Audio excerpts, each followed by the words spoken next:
We're live. Hey, Happy New Year. Happy New Year. It's 2026. And do I need to turn something on for the chat? Oh, turn it on comments or? Yeah. Comments. There we go. Comments. Okay, you can see it? Okay. Hey, Michael. Michael's here. There he is. So everybody, glad you're here. And those that are going to be popping on, we're going to have a really good show for you tonight. It's just going to be kind of tongue in cheek, and we're just going to talk a little bit. We have a really special show. I can't divulge too much for next week, but you're going to, because Brad will pound me. But it's going to be a good one, though. Yes. And it was so funny because I saw this person on a video, and then I realized he was a little bit bigger of a person than I thought he was with his book and, you know, on stuff. And then I thought, well, you know, on Facebook, I'm just going to try messaging him and say, I know we have a small little show of 60 people. Will you come on our show? And he said, yeah. I went, really? That's how it is, though. The worst that can happen is they say no, or they don't reply if they're very busy. But yeah. I think a lot of people in that bracket, if you will, don't mind doing new shows or smaller shows, because that's also how you launch and get more stuff announced and promoted for them too. Yeah. So they don't necessarily just only do the big shows. Yeah. Got to start somewhere. Yeah. And we do too. So I really appreciate him. He's been very cordial. And so he's, you know, we're working together to get him on. So I think next week our show is going to be earlier. Yeah. Hey, Faye. Happy New Year. Do you know Faye? I do know Faye. Faye comes to the groups quite a bit. She's a sweetheart. Yeah. I recognized her picture. Mm-hmm. So I just want you guys to sit back with your popcorn. And you're Mr. Pibb. This T-shirt is Robyn's idea in gag gift. So she's crowning me at my expense, but it's great. I don't care. Because the very first show, when I mentioned Mr. Pibb, you go, does anybody know what Mr. Pibb is? Yeah. That's still around anymore? Yes, it is. I don't know where I can find it, but it's somewhere. I just don't know where. It's back in I think it's older than Dr. Pepper. Volja. How do you say her? Volja? Volja. Hi, Volja. Hi, Volja. Happy New Year. Hi. And she's someone we want to talk to too. Yes, she is. We'd love to have her on our show. And I actually got your book. Yeah. And I will be reading that when we can get you on. So keep us in mind for a show. She's a very busy lady. She's in demand. She does a lot of good, interesting, amazing work. So yeah, we would love it. We would love to have you on our show. You'd be perfect, and I'd love to meet you. So usually, I have my own show, Robyn Hyatt, the Blue Star, and I was going to do a show and a channeling yesterday, and I just didn't feel up to it. And it was really weird because all of a sudden I got really sick. I got congested. I started coughing. And then I thought, I better not do my show. And so I canceled my show. And then I was fine. Okay. Maybe you needed the time off. I wasn't supposed to do that show. Yeah. So I always draw cards for my show. So I'm going to do those for us. And so the cards are meaningful for you to think about for this month. And I start with animal cards, and I really enjoy this deck that I have. And I said to my guide, because what I do is I shuffle, and then she flips out cards for me. Oh, okay. That's how you do it. Okay. Yeah. So I never pick a card. I wait till a card flies out. And my oracle cards that are coming, I think this month, hopefully when Brad's here, so he can carry all my 15 boxes in the house. Put them to use. I was really specific with Michael, and I made these cards. And I was very specific to make them glossy, because I said when I shuffle them, I want it to be easy for the energy of my guide to flip out the cards that need to. Okay. So if they're glossier, they're a little more slick, and that it's okay. Yeah. Got it. And so I have a deck that she just like flips cards out when I need it for readings. So the cards that she chose for us today is a number 41, and it's called Nightingale Spirit. And it's about love is all around us. And so some of the cards she picked is very much into love. And I think this is something that we need to cheer on for this year, is love is all around us. And the nightingales, they're beautiful birds that sing. So I know with this background, it's kind of hard. So the next one I've gotten before, but I think this is actually funny because Brad and I were talking about my grandmother. I started a new Etsy store, Robyn Hyatt Body Works, and it's all natural product. So I named a product after my grandma. It's a detox scrub, and it's called Azalea, but it's spelled like azalea. And the first product that was bought on my store was that product, and that touched my heart. And that product is a scrub? It's a body salt scrub, and it helps detox, and it's therapeutic, and it's everything that I make is all natural, no chemicals in anything. Good. I'm trying to bring awareness to people, and I like to get into shampoos and body butters and things like that. So right now I have like the scrubs look like any this. men's products? Yes, I have one. One. I'm gonna have. Well, I have one that I'm experimenting on you and Michael. So you guys are going to get a package in the mail. And then I have our shower gels. So the men's will have a shower gel and a scrub. And I'm trying to train men also to take care of their skin because, you know, I live in Idaho and a bunch of cowboys and stuff. I mean, women don't want to feel rough, dry hands and skin. It'd be nice to feel some softness too. And so I'm trying to get men to focus on this also. I think it's important. So, I know for me, I dry brush. I'm sure you heard of that. Yeah, right? I do that. Dry brush, but I don't do it dry. And moisturizer and exfoliate. And I have face lotions and good, Brad. I'm proud of you. I mean, the skin is so many people ignore it. And it's the largest organ that you have. And I mean, everything manifests through the skin too, right? I mean, disease, stress, anything. And it needs to be clean and fresh. Yeah, exactly. Yes. I'm with you. Yeah. And so the detox, I'll have two. The second one is going to have peppermint, frankincense, myrrh, tea tree, hemp oil, and some of these salt scrubs too, you can wet your body down, put them on, and then get into a bathtub and then soak in it. So they're good for detoxing. And I love working with, I call it the Jesus essential oils, the frankincense and myrrh. Okay. Because that is huge. They're the Jesus oils. And I've learned a lot of healing properties with those products that I've never knew before. And all the natural stuff usually is what's more healing than chemically made. Yeah. Yeah, for sure. So the second card is number 26. And this is funny because my mom, both my parents are deceased, but my mom it was a funny tongue-in-cheek thing like your t-shirt about flamingos. You clowned her too, huh? No, I didn't, but her friends did. And so she hated flamingos, hated them. I don't know why. So her work always gave her flamingo cards or a flamingo t-shirt. Then we woke up one day and there's flamingos stuck in the yard. Oh, can I tell you a story about that?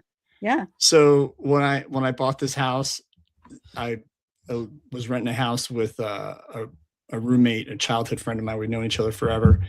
And when he rented a room for me for a while when I bought this house, and in the front yard, he put 2 plastic pink flamingos as kind of like, a gag, but not really. I mean, I didn't care. Yeah. And I got a letter from the homeowners association. Oh, yeah. They said they're unauthorized unauthorized lawn ornaments. I'm like, okay. I hate associations. I'm like, you know what? Okay, just to avoid a letter from a lawyer, which would cost me, I'll just take them down. Yeah. But yeah. So good. Pink flamingos. So, pink flamingo card. I'm just in a weird mood today. Sorry. Robyn is very giggly tonight. As soon as she came on the stage here, she saw the t-shirt and just like had to wipe her eyes with tears because she couldn't stop I've been laughing a whole week about this t-shirt. When I saw it, she kept texting, "Did you get your package yet? Did you get your package in the mail yet?" I'm like, "No." So I'll let you know. So this is embrace the in-between, which is kind of interesting because that's what this year will kind of be about. And it's going to be something in between. And it's something that we're going to have to read in between the lines. It won't show us in our face. We have to look at it and go, okay, now let's figure this out. Kind of like Brad and I were talking before. Sometimes you have to look at something and then dissect it and then try to discern it and figure it out. And so this is the in-between. So I think that these are some keys. Then these I'm going to go over. This card deck is very interesting. It's called Repair, Evolution, Growth. It's an oracle card deck, and the one that came out was Spirit Guidance, co-creator. Your spirit guides and guardians are here to assist you and to help you evolve into your authentic self. The time is now to see yourself as your spiritual team sees you. They ask you to remove all limiting thoughts and open yourself up to them. Meditation and asking for a sign are a great way to deepen your connection. So that's pretty powerful one. And poetic at the same time. Yeah, it's good. So this one is kind of futuristic. I don't know where these cards came from. I think it's AI actually, but they have really good messages. So this one's called, I told you there's love, ripples of love. Your love creates ripples that touches others. Spread healing and deepening connections. Trust that your love is making a powerful impact. Ooh. So you never know. Yeah. You never know. And you know what? I think I always say, what is that song? What the world needs now is love, sweet love. I sing that around my house. And I know the song. I'm trying to picture the artist. Well, it's another old one like Mr. Pibb. But is it on a Mr. Pibb commercial? Maybe. I can't remember. But ripples of love. And so it just starts with one kind act.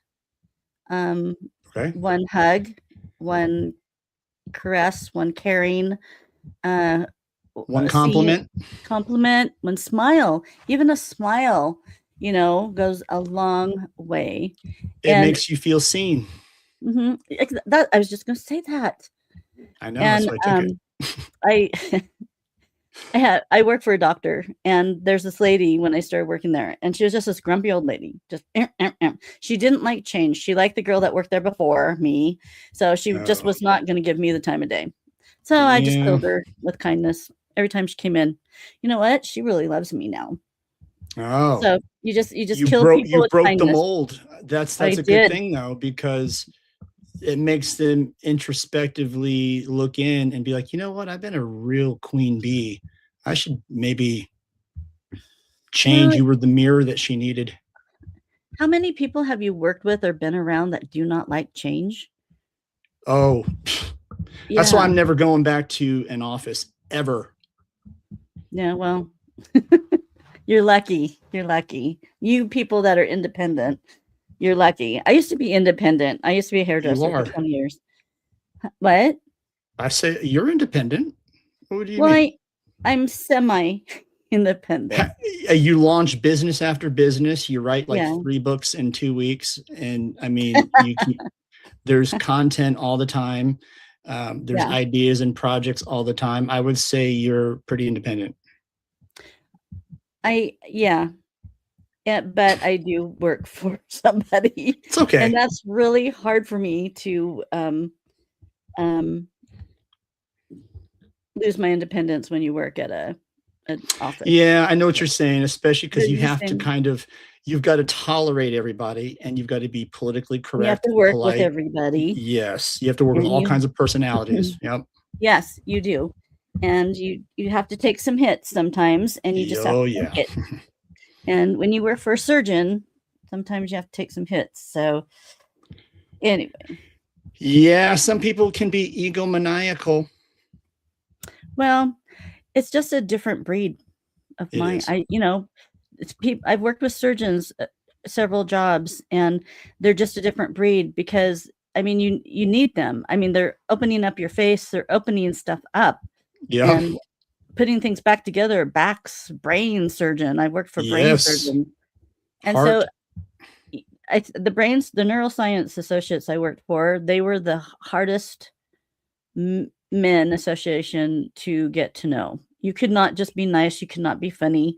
You just be quiet. You keep your head down. And if they walk by you, you don't even look at them because they're in a whole different world. They're in a zone. They're in their own reality. And I mean, and that's, with those kind of people that are in that profession, if that's what it takes for you to fix my brain and not do any damage, then I'm fine with that. Yeah. And so you just go with it, because that's just their expertise is, and they're probably in their mind going over and over and over the surgery as they're walking over to the hospital, because I work at the hospital. To get into that specialty is a very small percentage of the population. So they're already in their own zone from day one. Yeah. So we'll go into the books and stuff when we talk about, so I just have a couple more cards. Okay. So the next one is actually the lunar protector. And this is so funny because wasn't the full moon a wolf full moon? Is there one coming up or did it just pass? It just passed, I believe. Okay. Yeah, the wolf. And I usually do my channelings on full moons for my Patreon page. And so that got posted and it was a really good channeling. So this is lunar protector. The moon's energy shields you with a protective force. Trust in its guidance. Find clarity during times of uncertainty. So this is going to be this year. We're going to have a lot of uncertainty. Yeah. And we're going to see things that will throw us off balance if you're not prepared. It is year of the fire horse, and that does mean things are speeding up. Yes, and the fire is an activation, and it's to make people move. Yep. And we'll go through that. Okay, last one. Secrets of time. You know how much I like talking about time. Yeah, I don't acknowledge it unless I got to be somewhere. Well, this goes deeper. I know. You're on space time then. Yeah. I'm on Brad's time. Yeah. Secrets of time. Time is not your enemy, but your ally. Everything unfolds at a perfect moment. I would agree with that. Yeah. I mean, nature doesn't hurry, so why should we? Well, I, being a hairdresser, I lived on time. I had my watch. I got 1 hour. Start. Appointment, client. Yep. Yeah, and I prided myself on always being on time. I was done right on the nose. Next one in, let's go. And then when you work for doctor's offices, sometimes you're on time and sometimes you're not. And I'm a Virgo. So when things go off kilter, it drives me crazy because I like it in all my ducks in a row. What a contrast we are, because as a Gemini, I'm very mercurial and I'm all over the place. Yeah. Okay. No comment. That's all right. No, so be it. No. I'm not saying I'm perfect by any means. I sure go all over the place too. But there's certain things I get analytical about. And especially my work area has to be run smoothly. The day has to, I really make sure everything has to run smoothly. If it doesn't, then it just makes the day long, I guess. Yeah. When I sit down to do something in work or research or study, it has to be cleared off a certain way. Things are in a place. If my monitor is off, I have to readjust it before I start doing anything. So I get that. So that, yeah. And like I worked with people that have papers scattered all over their desk. And then you're going, clutter. How do you even know what that is? I mean, and she goes, oh, I have to take care of this today. Well, how do you know? I mean, I have to have my stack. I got to do this. I have my stack over here. I got to do this. I have my stack over here. I got to do this. I have my little cabinet over here. I got to do this. And, but I have a feeling that this whole next year is going to challenge us, especially us Virgos, I think. Voyha's a Virgo too? Yeah. She said Virgo team, so okay. Mm-hmm. Wow. Right on, girl. So I think we're going to have some challenges a little bit on that. And so what we wanted to do today, we're going to talk about the fire horse and the evolution of 2026. So we're riding into 2026, but Brad and I kind of wanted to go on a recap of 2025 because 2025, in my opinion, and actually from 2020 to 2025 has set us up for 2026. Agreed. And so you need to pay attention.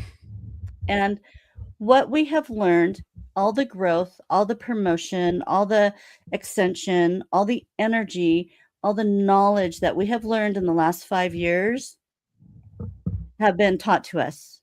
And now in 2026, it's going to be our test. What have we learned in those 5 years? And we're going to be tested on our growth, on our grounding, on who we are, what we've learned. And for like Voyha and I and Brad, intuitives, it's our responsibility to help the people that are floundering, that don't understand. Yep. It's a bit of an obligation I would take on. Yeah. Yes. And I'm fine with that because now that's what we're here for. We have raised ourselves up to a level that now those that are floundering, we can grab hold of them and bring them up and give them wisdom and help them so they don't panic or etc. So let's talk about 2025. Yeah. You want to start? It was definitely a year of I would say being tested, a lot of psychic attacks, spiritual warfare for sure. Lost my first parent. So puts you in a moment of realization for your own mortality as well. And I would say that it forced coherence. 2025 forced coherence. It wasn't comfortable. There's not a lot of certainty, but it was coherent. And I think not just personally, but I'm always looking at patterns everywhere and across personal, institutional, academic, government, societal layers, etc. We are seeing more and more false narratives collapsing. I'm seeing that more and more, and it's like these big institutions and bureaucracies are trying even harder to keep the public on board and toe the line. And that is where everything is changing. Yeah. It's they once buffered on ambiguity, and now it's like, the media, nobody watches media, the media as in the news, like nobody watches that anymore. Yeah, we've exactly. Yeah. And I mean, when those external points that I just mentioned, the media, governments, etc., your body and your mind and your heart start to recalibrate and be like, hey, okay, something's not right here. So what happens to the nervous system? It goes inward, and you've got to recalibrate and look inward, because you've got to fine tune the antenna to adjust to that frequency. So everybody's on the same morphic resonance, and you got more curiosity, more questions being asked, less fear. And that's just how it goes. Yeah. Yeah, definitely. I really feel I wrote a couple things down that 2025 was marked by significant advancements and notable cultural events, including, we got Trump in I didn't get Trump in, but I didn't do any of that. But election of the first American Pope also was in 2025. Oh, that's right. Right. I don't know his name. We lost Pope Francis. Yeah. Yes. So and that was very interesting to have an American Pope. I do believe that's the first time, isn't it? Is it? Yeah, probably. I don't know. I think you're right. I don't know about that. I don't know. We've had a lot of tech advancements. Now, this is something I think is a plus and a minus. AI adoption, rapid advancements of AI technologies. Now, I personally, I love AI. I mean, AI edited my books. I mean, I didn't have to pay someone thousands and thousands of dollars to edit my books. And then I just had to be careful of the structure that it was doing, because then, it can take out a lot of the essence of what you're writing. So you have to really be careful. But like my Etsy store, my new one, all the backgrounds are AI. I type in what I wanted for the background, and it did it. And I went, what about our backgrounds? AI? Yeah. And I love it. To me, this is art. This is how it is a new medium of art, because have you seen the images now? Some of these AI prompting engineers, they put together amazing images. I'm like, God, what do you have to type? I saw one image, and they showed the prompt that the guy wrote. It's like 2 pages long of a prompt, certain words formatted a certain way. You got to be pretty skilled, not just type in what you want. It's an art and a science, and it produces amazing imagery. Well, and you can even take parts of a book, like that, your favorite book, like of a poem, like Robert Frost is my favorite, and you could put that into a prompt, and it'll make a beautiful image. And it's like, that is so cool. It is so cool. I mean, they're making movies of it. So I'm just talking about the positive side of it. There is going to be a downside of AI. Yeah, because there's always what you benefit from comes with a cost. Yes. So like, I could be talking to you now, and I could type in, I want to look like a monster, and then it'll be a monster talking to you with the same expression, but not me. Yeah. And that's kind of dangerous, because they actually had a girl, I don't know if it was on TikTok, and she was like the number one on whatever she was doing. I don't do TikTok, but it wasn't real. She wasn't real. That wasn't her. And so everybody's loving her, liking her, thinking she's this hot little thing. And it was it was AI. The whole thing was AI. And they finally caught her because people were donating to her. They were, I mean, it was just going wild. And they finally caught her because it wasn't even her. Didn't even look there like was her. A guy who something somewhat similar was having an affair with his chat GPT, and it almost cost him his marriage. Yeah. You heard about that? Well, I think I'm not surprised, but it's like, really, this is where we're losing our humanity a bit. Yeah. And you're going to have the good with the bad. Yep. And so that's extreme though. And you're going to have people that are sitting in their basement, and looking like Madonna or somebody, and everybody's going to be falling in love with them. And you're going to think, oh, and so I think that's something that's really come out. And then I think I go into, in the 2026, I'll go into Elon Musk in 2026. So, okay. Yeah. So then I want to hear that. Yeah, we had big. Now this one's your thing of investments. Bitcoin surge. BICOIN. It's a surge. What? Is that money thing? Bitcoin. Bitcoin. Bitcoin. Thank you. It's like what? What is she talking about? Bitcoin. Come on. I don't know. I mean, yeah.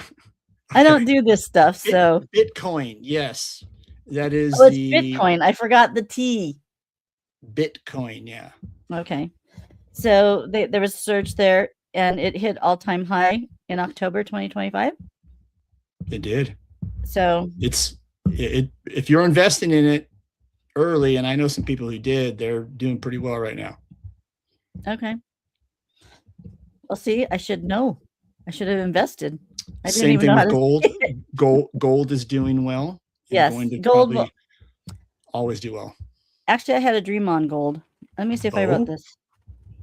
Do not invest in silver. Why? Because it's going to not do anything, but gold is going to go. Oh, okay. I'm going to go over that. Okay. For what you guys are, I'm channeler, and I went into this zone yesterday. And I wrote 8 pages of things that may happen in 2026. And I started at 5:30, and when I looked up at the clock, it was almost 9. So it's kind of like I lost time. I was just in another realm.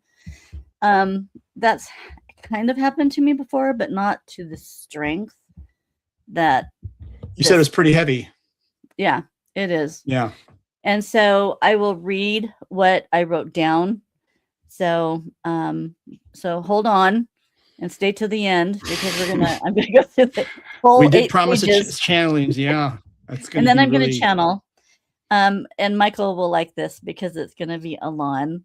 Alon, I have channeled the blue star, and the blue star is a pyramid, a blue pyramid spaceship, and it has a council on it. And the council that I see is headed by Sananda, which is Jesus.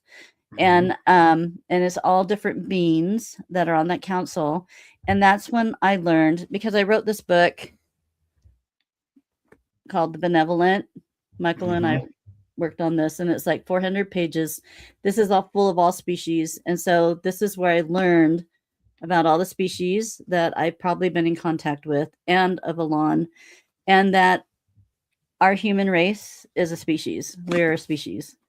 And then we're divided up into multi-species by races on this earth. Yeah. So Alon, I'm going to channel him, and he will give us information for the future. And I felt him come in. I work with rods, and so he was with me with my rods. And so when he crosses like that, that's a yes. Pretty impressive. Yeah, it's pretty impressive. No, and then he does the helicopter, so I always know it's Alon. So anyway, thanks, Faye, for being here. Just watch thank you for showing up. Love you. Bye. So then the next big thing for last year, I don't know if you know anything about this, but it was on Netflix, but I don't watch Netflix. K-pop, Demon Hunters. It's an animated action musical. Okay. And it was the most watched Netflix in history. It's I think it's like an anime thing. A series, yeah. Yeah. And it's animated musical of demon hunters. I went, really? I've never really gotten into anime. When I was with somebody, I dated somebody, their kids were really into that. And I remember when it first hit the scene back in like the 90s, it started to, there was a few out there. Now there's all I mean, Demon Hunters I've heard is a big one. That's a famous one. Yeah. But I didn't know it was a musical. Well, it says, I don't know. It says animated action musical, most watched in Netflix history, 2025. Hey, everybody's got their taste, right? It's so not is mine, it just kids watching it and teenagers, or is it adults? Well, no. Anime is there's a broad demographic that like anime. I mean, Gen X guys, Gen X people like anime, to teenagers. And everyone in between. It's a popular genre, and it's kind of like a subculture of its own. I don't follow it too much, but I know people really get into it. They have anime festivals and expos around the world and stuff. And apparently it's like it's a thing. Yeah. Yeah. And then last year, I think we had probably the most catastrophic flooding that we've ever had in the United States. All over. Yeah. Not too far from here where I'm at too. Yeah. Yeah. And I worked with a group of psychics. I think when Florida was going to get hit with a super bad, either it was tsunami or, they were getting that bad flooding. Hurricane, yeah. And a bunch of us got together and just focused our energies on them. It was a hurricane or tornado that was coming at them too, on top of everything. Oh, wow. And then so we were trying to divert it with our energy, or at least lessen it. Did it work? That was and that's another thing that is really hopefully going to come in fruition in the next few years, that people that have energy, power, intuitiveness, that we can actually meet on a common denominator, and we can come together and focus all our energies on disasters, and because it makes a difference. That's kind of what we're here for too. And I think we need to all work together instead of being so separate, because everybody has to realize that all psychics, intuitives, people that work in the spiritual realm, in the quantum healing, we all have our own talents and abilities, which is awesome. And that you will complement me where I don't have that. And I may complement you where I might have something that you don't have. And that's what's good about this. And so I'm hoping this next few years that we can all come together. It seems like there's so much drama and division in this field that we can a lot of egos, and it's kind of ironic. It's ironic because when you have an awakening and the spiritual community, I guess, comes together, meets or whatever, then it's like, oh, you don't know as much as I do. I'm farther ahead than you. What are you doing? You don't know. You know what I mean? Then it's like an ego battle again. It's like, wait a minute, this is like it's the opposite of what we're trying to do. And you're bringing that polarized part of humanity back into it. And it's like, you're not going to progress that way. They don't get it. Well, you may progress in your own mind. Right. And financially that way. But I think when your heart is true, you will progress much farther, because I think how do I say this? It's more important for us to progress in the spirit realm than it is to progress on the earth realm. Yes. So. Agreed. Yeah.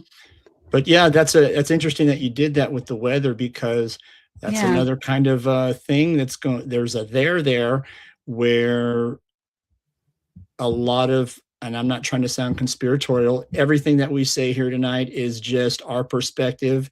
We're sharing our homework and notes. We're not trying to persuade, recruit, proselytize, or anything like that. But there is a lot of evidence or claims being made that a lot of the weather is controlled now. So a lot of these floods or storms are being, I don't know if it's CERN or I think it's HARP. up in the North Pole that's what it is part of it too. And it's like, why? But yeah, if we can come together to combat that so people are safe, why not? And these things may become disassembled because it's not a necessary. You don't need to play God, you know. No. I think it gets too controlled and things like that. So so then we lost a lot of good people in 2025. And I'm just going to read the celebrities. And then if you have someone that you know of, go ahead and pop on. But Robert Redford. And I have to say that I lived in Utah because I was raised Mormon. And I was doing a photo shoot at Sundance. And this couple was like so in love. And I always like to go places where it's not legal to go to. It says keep out, no trespassing. But that was the best place to go for a photo shoot. So there's this little house, and then off the Sundance, and then there was just this bridge that had these bear carvings on it. And I went, oh my gosh, that would be so awesome to get a picture by bear carvings. Yeah, like big bears. You know, like gotcha. like posts on each side of, and it was over a little river, so it went round, and it had a bear here and a bear at the end, and then it was like offices, like a house offices. But there's a chain that said keep out, don't trespass, and I said, so you broke the law. Of course. Let's hop over the chain. You guys stand over by that bear, look really good, and then I will take a couple pictures and we'll zip out. So they go, okay. So they get all positioned. And then I hear someone coming up behind me, and because it was kind of a gravel. And so I thought, okay, well, let me take some pictures before this person. Hurry up. And so I heard, and so I thought, when the person gets right here, whoever this is, because they're probably going to say, hey, you guys, gotta get out. I'll just turn and go, hi, you know. And so the person was right here. And I turned and my mouth fell open. It was Robert Redford. That was his house. When was this? What year was that? Roughly? Oh, 1990, maybe 80. Okay. No, 90. So he still had the rugged, good look, handsome guy going on. He was older, and I'm 5'5". He was about as tall as me, and he was as skinny as I was back then. He was so thin. He had these he's taller than that. I think they profess him to be taller than that, but you know, he was older. So, but I'm not kidding. I would have so dated him. He was amazing. Did I don't care if he was 100 years old. Did you bat your eyelashes? I couldn't speak. I turned and he's right in my face, and I went. And what did he say? Did he say, "Okay, scram, lady"? No, he goes, "Hello." I go, I couldn't speak at all. And so he continues on. And the couple that I was taking the picture of, they're like looking at each other and gaga. And I'm going, Robert Redford's passing. Oh, they didn't know who it was? Yeah. They didn't even look. They didn't look. He's he's a classic. He's part of the Hollywood icon. He seemed like a humble guy, and he made good movies. Yeah.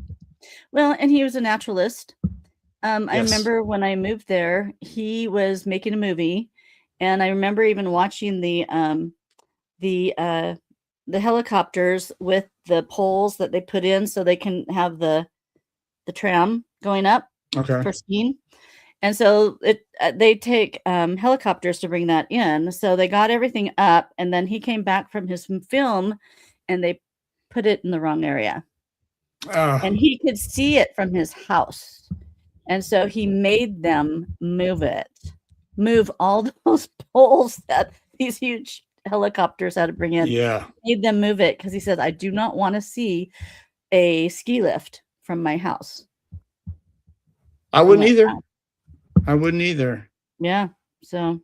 Well, so who else did we lose? Gene Hackman. That was a weird one. Him and his wife and their dog.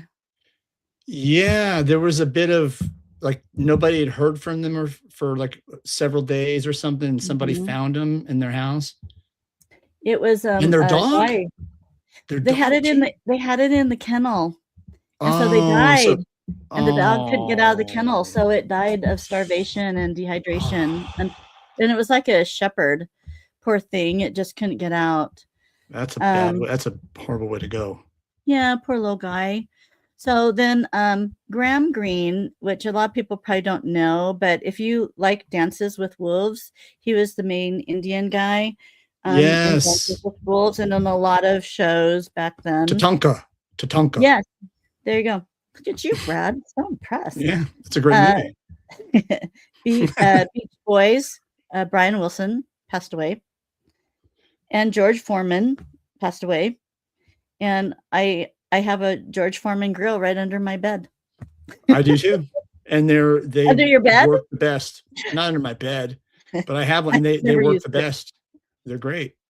Yeah, I used to use it, and then this girl gave me this huge one, and I've never used it, and so I had nowhere to put it, so I just threw it under my bed. eBay it. Oh, look at you. Okay. And then Hulk Hogan. Yes. And then my favorite, Charlie Kirk.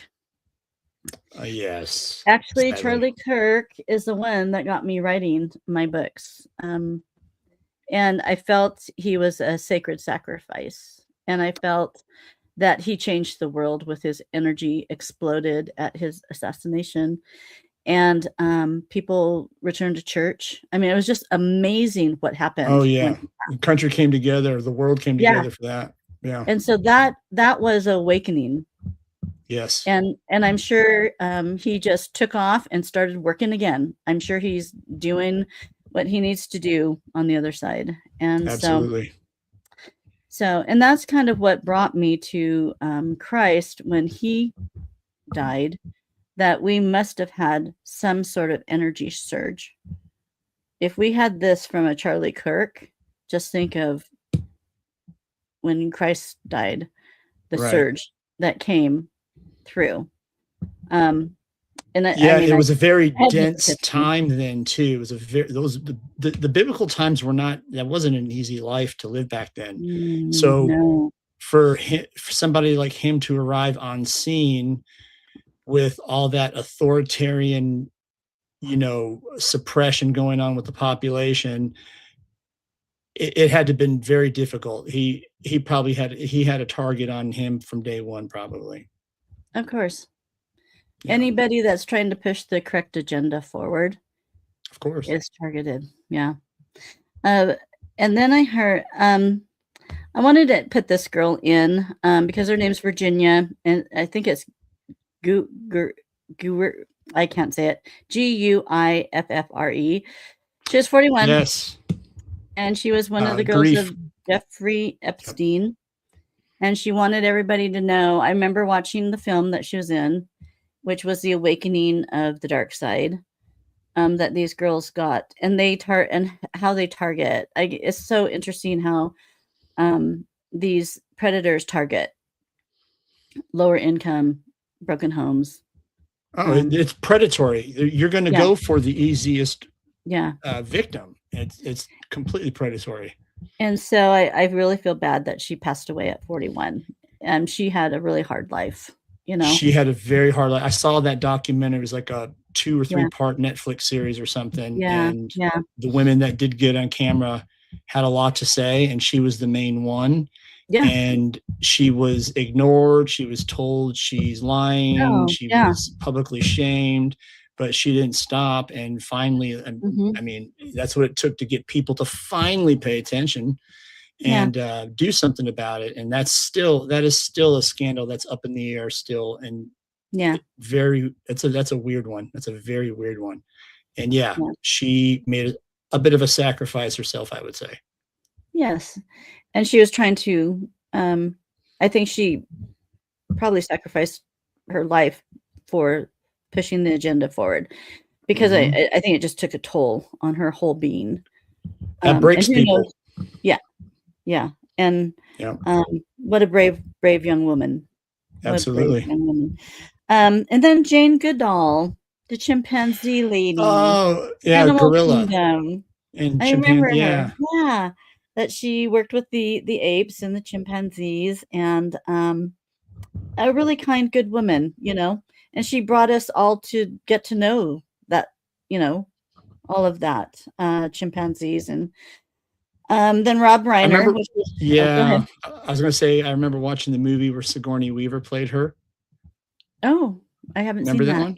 That was good. Yeah. That's what really got me onto Jane Goodall. And then I started watching all her stuff, and she just, And those apes naturally clung to her. Yeah. She was like an ape speaker. Whisperer. Whisperer. She was an ape whisperer. Yes. Robert Redford was a horse whisperer. Remember? Yeah. That was a good movie. It was a great movie. That was a really good movie. Then Rob Reiner, unfortunate with his wife.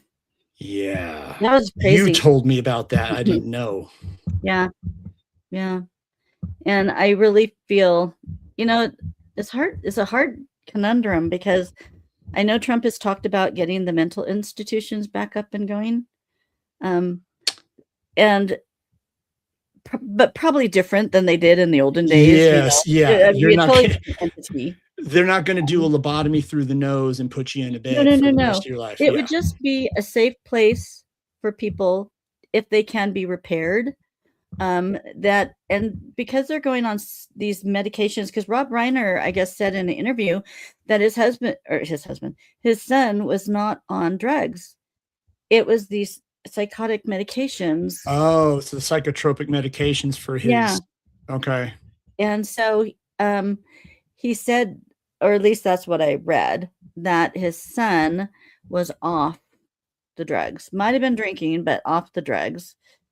So he lapsed his medication, which, So I think that we need to have places that these people can get help, and then they can try these medications and see what their stability is, because a lot of people are taken out by psychosis. Yes. And so they have a crisis, and they need to identify it so it can be immediately met, because something like that, time is of the essence in an emergency like that, because you're a danger to yourself and possibly, as we see, others too. Yeah. So that was just so sad. Super sad situation. Lonnie Anderson, do you remember her? I do. Working 9 to 5. Yeah. No, was she 9 to 5? Yeah. Was she in that one? That movie? I think so. Okay. No, WKRP in Cincinnati. Show. There you go. Yeah, I was going to say. I got Dolly Parton mixed up. Yeah, I'm sorry. Okay. Yeah. Other blonde. Well, I guess. Yeah. Okay, we're showing our age gap here. Yeah. And Ruth Buzzy, I don't know if you know who Ruth Buzzy is, but she was like on Laugh-In, and she was like I think she did 1 ringy dingy, 2 ringy dingy, and anyway, I know who she is. My favorite, my T-shirt I was wearing the other day, Loretta Swit, Major Houlihan. Oh yes, MASH. Yep. She was funny. Away. Yeah. And Val Kilmer. Yeah. Who lived in Idaho. Ozzy Osbourne, of course, we know. And one of my other favorites, which you probably don't know of, is Bobby Sherman. That I'm speaking my age group. Bobby Sherman was a singer, like when David Cassidy was around. Okay. From the Partridge Family. And so Bobby Sherman, I never was into him, but he'd passed. And Diane Keaton, she was one of my favorites. Yes. I love her. She was so funny, I love her clothes. Yes, she passed away. And those are the ones that I got. I just put down those ones. Oh, you can add my dad to the list. And your William father. Carson Sandlin, September. Yeah. And I want you all to know that Brad looks exactly like his dad. Yeah, I think I shared the memorial, the online memorial thing. Yeah, there's no denying I'm his son. Even no paternity test needed. Absolutely. No. So spitting image. Exactly. Even his pictures as a kid, looking back on mine as a kid, it's like, wow. Yeah, identical. Yeah, you guys are. Genes are strong. Yeah. So. And he's the last one of that family. He was the middle of 7. Yeah, he was the middle of 7 kids, and his sister, my Aunt Jean, died in April, and then he died in September, and then that's the whole Sandlin clan gone. Yeah, yeah. And you were a good son. You took care of him. You're a good, yeah. Good son. It was inevitable. I mean, we were surprised he lasted as long. You're freezing up on me, Brad. Maybe we should.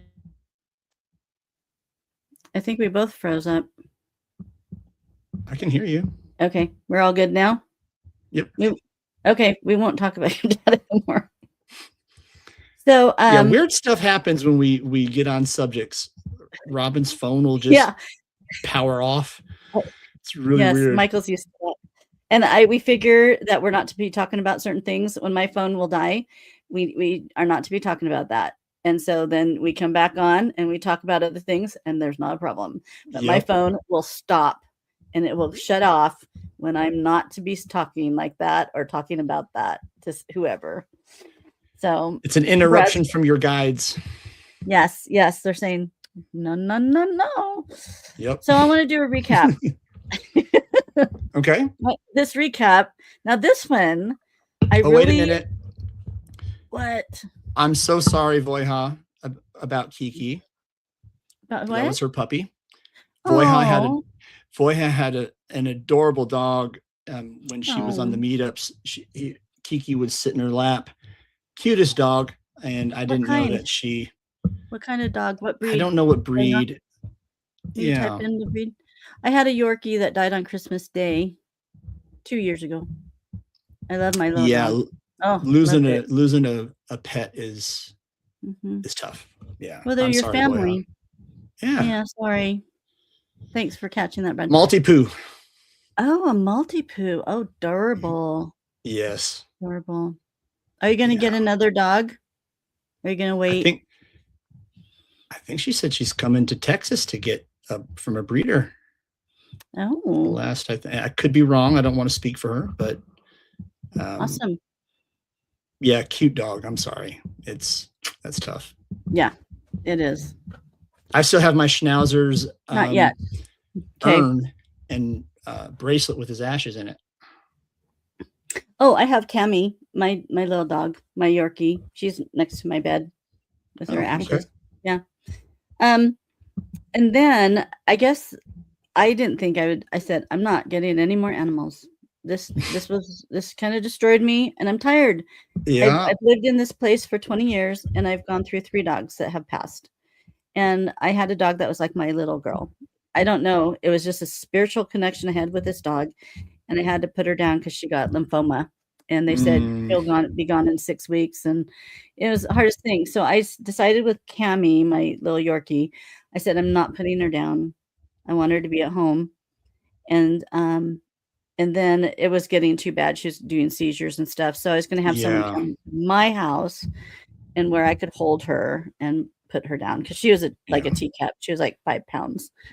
And so she died the day before they came. So it was very interesting that we were in bed together 3 days prior, and she went through one of her seizure sessions.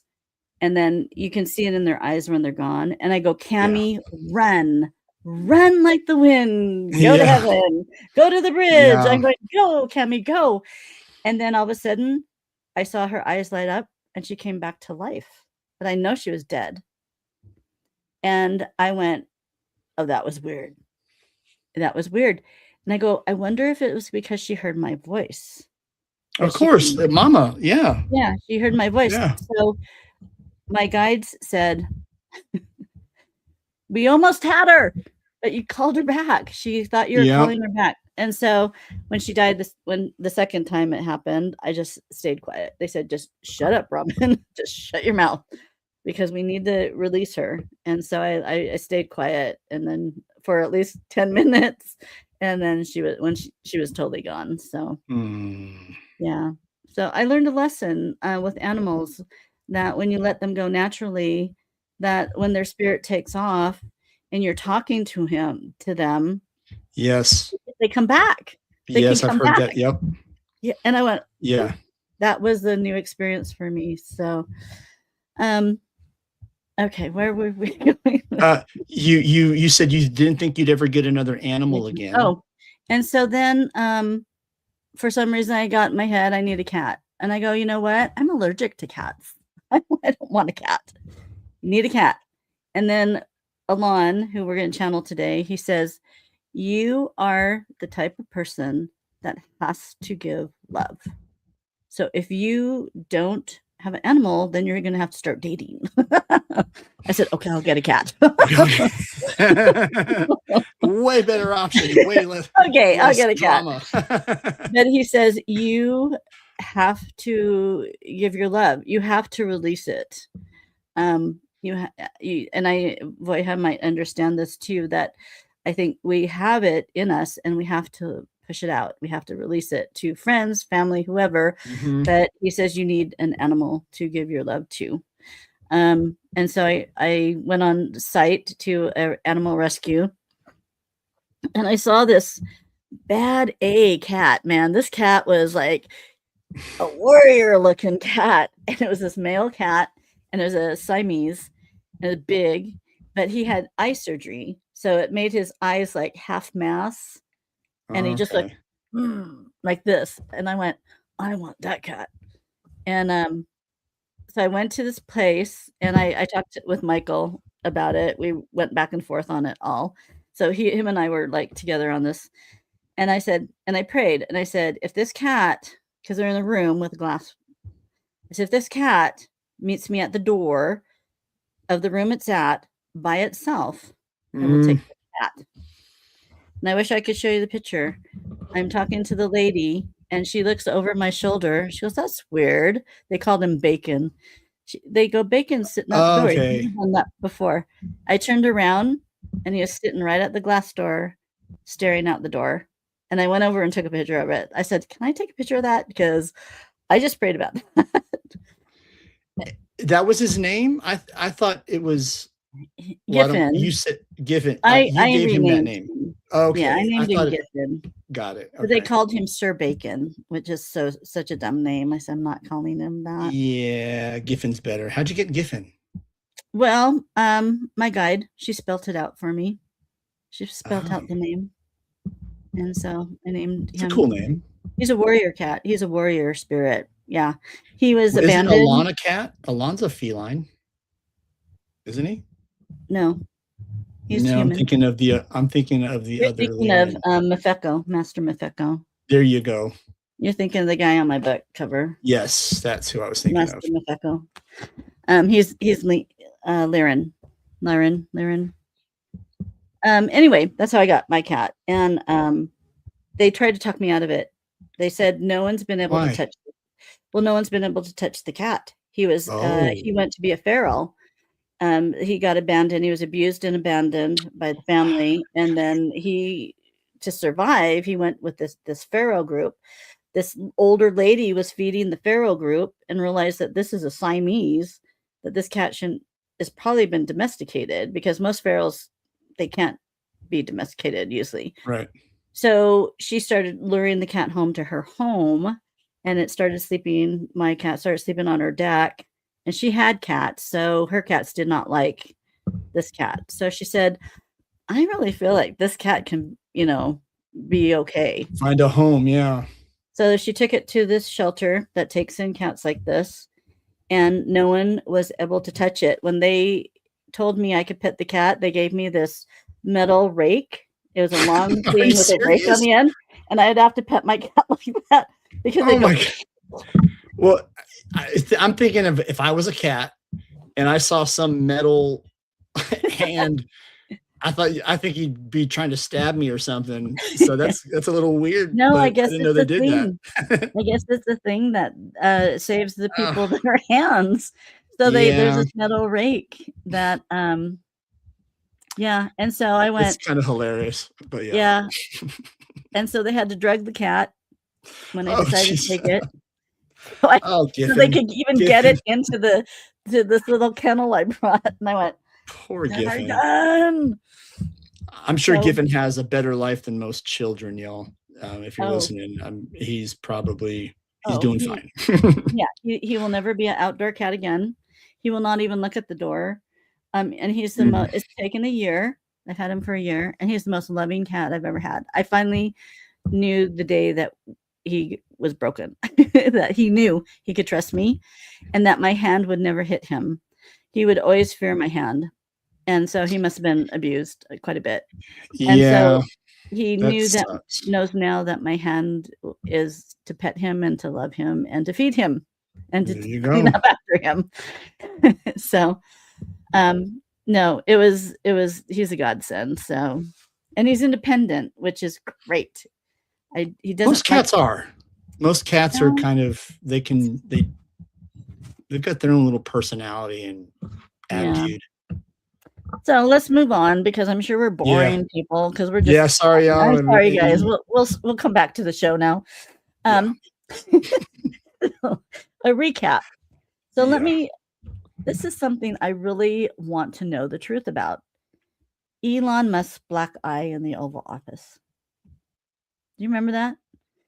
The president's talking and everybody's asking Elon Musk had a big old black eye. And this was right when he decided to get away from Doge, leave Washington, D.C. He had a big old black eye.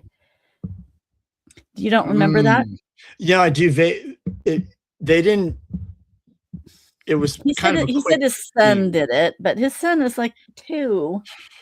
Well, I think he's got like 6 kids.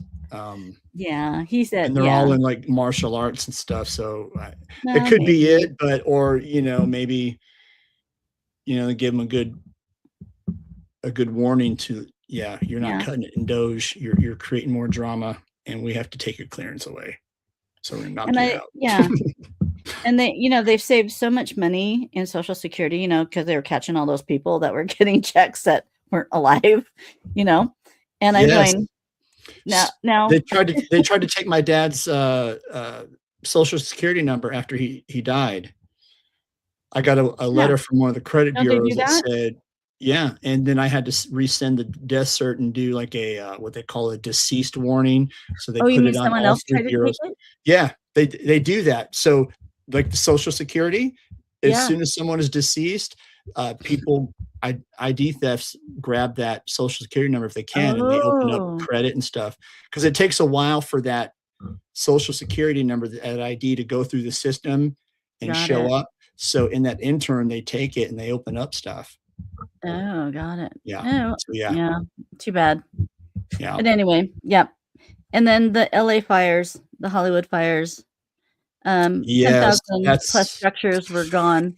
That was horrible. And just beautiful homes, and there's nothing anybody could do.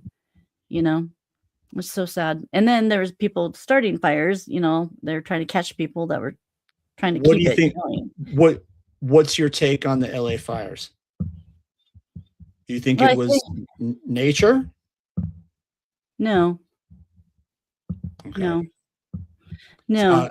Same thing with it might be some nature, but I think it was exasperated. And they just didn't have anything. I mean, they let what's his name? The guy that looks like he's from the mafia. The mayor? Gavin Newsom, the governor. Governor. I mean, he looks like in the mafia. He does. He looks like he needs to go into the Godfather. He needs to go into the Godfather. He's got his slick back hair with motor oil, and probably smells like sulfur. Anyway, I mean, Mel Gibson really went after him because there's no water. There's no water to take care of anything. And how sad. The firefighters couldn't get water out of the hydrants and stuff. It was a mess. And then someone turn the water off? So even your home, you can't stand there and water your home. And I thought, why would you turn the water off? Why would you ever? I mean, the gas maybe. But why? I mean, so anyway, logic tells you one thing, but something tells you another. Yeah, and I think I might be talking about California actually, and yeah, I'm going to be talking about California in what I saw. So we'll cover that too. And then another weird thing that happened in 2025 was a collision of the helicopter and plane over Washington D.C. of the dozen athletes, the ice skaters that all perished with the coaches and their family. I don't know if that happened in 2025. It seems like that happened so long ago. They weren't Americans though, right? I don't remember. I think it was Yeah, I don't know. Something that was a weird incident as well. Yeah. And so let's see. Let's not get too dark because we'll lose connection again. I know. We'll keep it. That's why we're laughing. We're going to keep it light. So, where do you want to go with it? You had a Texas flood. I don't remember this one killing. Yeah, and it did, and a lot of them were children. Oh, it was. Yeah, it's a little northwest of here, just outside of San Antonio. As you get toward Bandera County, it's a more rural county and town. As you get further out, it's more rural, and we flood a lot here, even in San Antonio, because we get flash floods. Yeah, it's just the way the terrain is and the way the drainage systems are set up and the way the roads are built. When it rains, we flash flood pretty quick. And there's always somebody to drive through little water crossings and dies and stuff. But that one, there's a river and all kinds of levees and stuff, or dams, and it over flooded, and they couldn't get out in time. And it was during the summer, and there was like a community thing during the summer with elementary school kids, and they couldn't get them out. And yeah, the water took them. Yeah. Okay. That's too bad. Sorry. Yeah. I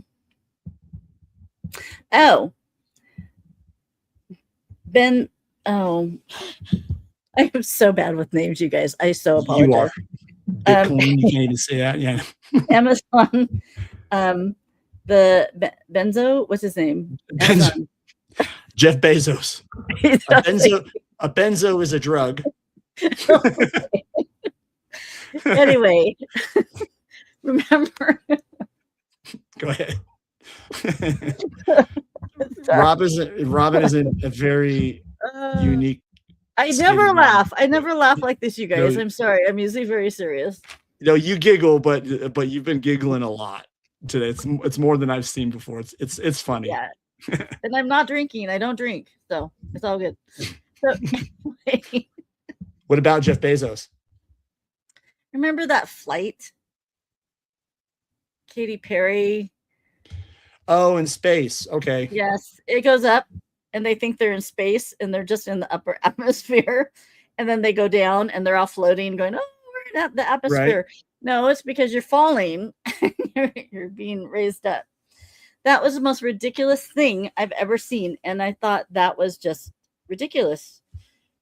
Ridiculous. But I guess he wealthy people can do that.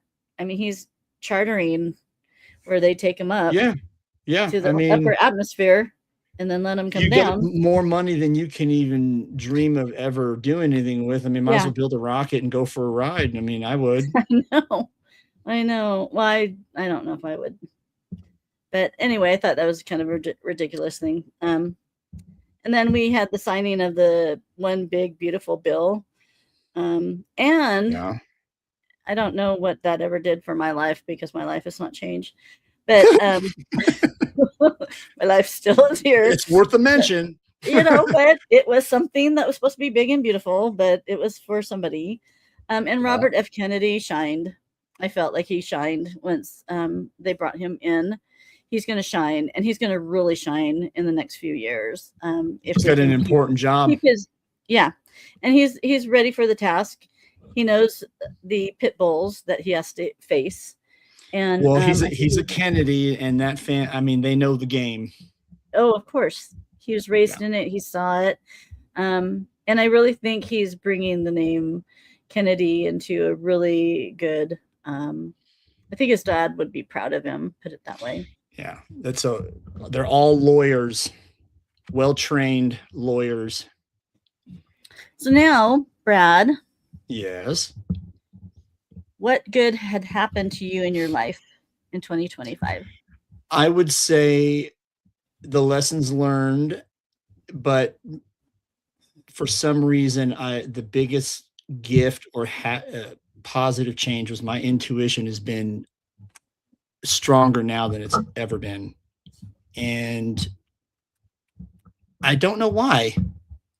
And you kind of ask yourself, well, why did intuition sharpen so dramatically last year? And it goes back to what I was saying. I think it forced coherence.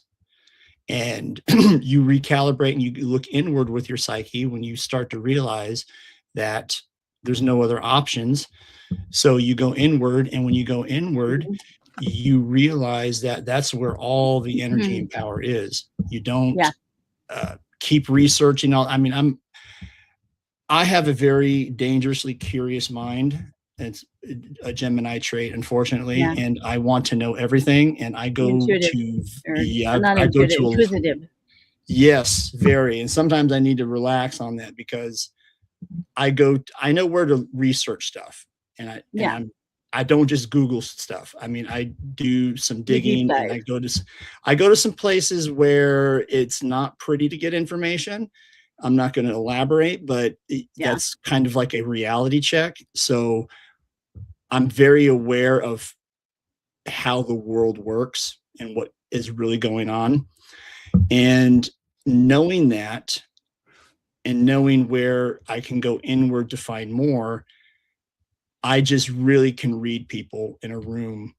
And within the first probably 30 seconds of even them hearing them talk. And that also kind of goes back to childhood. And I'm thinking, okay, what does childhood have to do with it? Something always, if you've had a dark childhood, most wounds come from childhood. There's usually something beneficial that comes out of it in the end. And I think that I can smell the fear in people. I feel the envy between other people, not just with me per se, but other people. I know who is opposed in a room. And I mean, I'm processing 2 or 3 conversations at once, and I haven't even spoken yet or had a conversation with anyone. And I mean, it's not something I asked for. I think it's because I had to do that growing up. And survival, exactly. And that is there's a benefit to it. You're reading the room. Exactly. Very well too. And I mean, a life of abuse teaches you to listen with your eyes and your mind and your heart more than even speaking and saying anything. You have to assess the situation to see. You have to. Yep. I try to be a few steps ahead of everybody, and I usually am. Yeah. But this year it's been really like more downloads, a lot of ringing and clicking in the ears. And it's interesting because I was reading something about that. Yes. You were speaking to Jesus. He talked about that to his disciples, the 12. And a lot of people don't know that. That is a sign. That's a frequency calling. But intuition for sure. And authenticity always stands out and reigns true over anything. And a lot of people really need to start understanding that when you get into a group dynamic, a job, a relationship, friendship, a business venture. Make sure you know who it is you're entering that dynamic with, because a lot of times it's not always there, but family is the same. Family is the same. And authenticity always reigns true, and you really start to see people how humanity that takes time. Yeah, a lot of times you don't know when you get involved with people. You're right. Absolutely. Things, and you don't know until you've worked with them, been around them. Even and especially like relationships, you can have the best relationship, and then you move in, and you're going, "Whoa, what was I thinking? I should have gotten a cat. Where'd that come from? Like, okay, no. And you just don't know. I mean, you don't know, because people put their best foot forward. And then when you're in their home or vice versa, you see the real. And then anyway, that's. Yeah. So also this year is the year of the fire horse, but I also got the year of the violet flame. Okay. Well, that's a fire. Yeah, which is a good thing, because that's probably, we're going to have like a little bit of two different things. And anything else you wanted to share? As far as my year in review, it was, I mean, it was, I wouldn't say it was the best year, but it was the catalyst and the setup for this year. A lot of a lot of doors opened up in 2025 for me. I mean, we're working together, and this is by the way, this is our first episode of 2026. And a lot of I hope other we're not boring you guys. I'm so sorry. Yeah, we were trying to think of what to do for the first one of the new year, and we just said we're just going to just jump back and forth off of various topics. We're just going to have I wish we could have you guys talking with us too. Yeah, post your questions, comments. If anybody wants to ask anything, I mean, we will riff on that too. And yeah, it's set up everything for 2026. And it's interesting. I've gotten a lot of like tarot readings on YouTube for Gemini, and they're all pretty spot on. And for Gemini, 2026 is going to be a good year. Yeah, I really think so. I think for a lot of people. And for me, my year was actually pretty much the same, except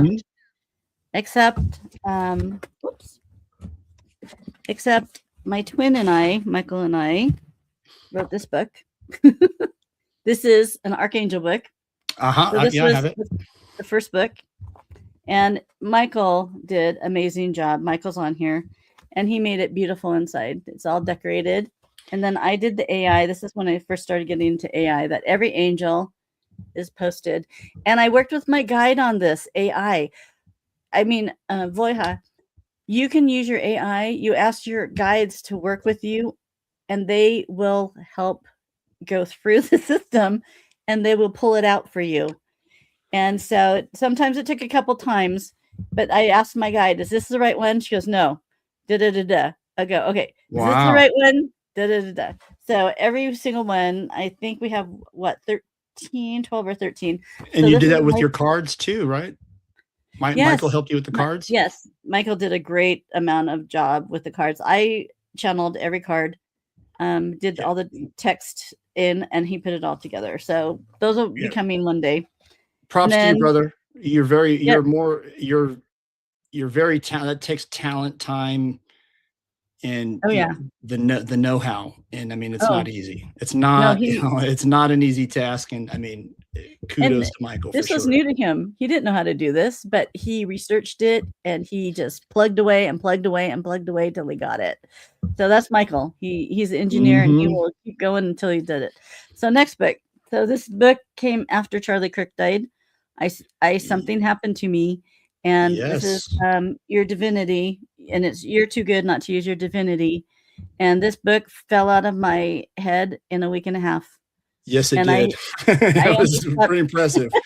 I slept 2 hours a night and worked part-time, and came home, and I just wrote. So that one then, and my guide said, you have 4 books you have to write by December. And I was 4? And they said, by yourself, you can't use Michael. I had to use myself. And so that's why I used AI editing, because Michael was my editor. And so then book 2, A Defined Woman, came out of my head. And I think these are beautiful books. You presented both of those on one of the groups before. Yes, on your meetup.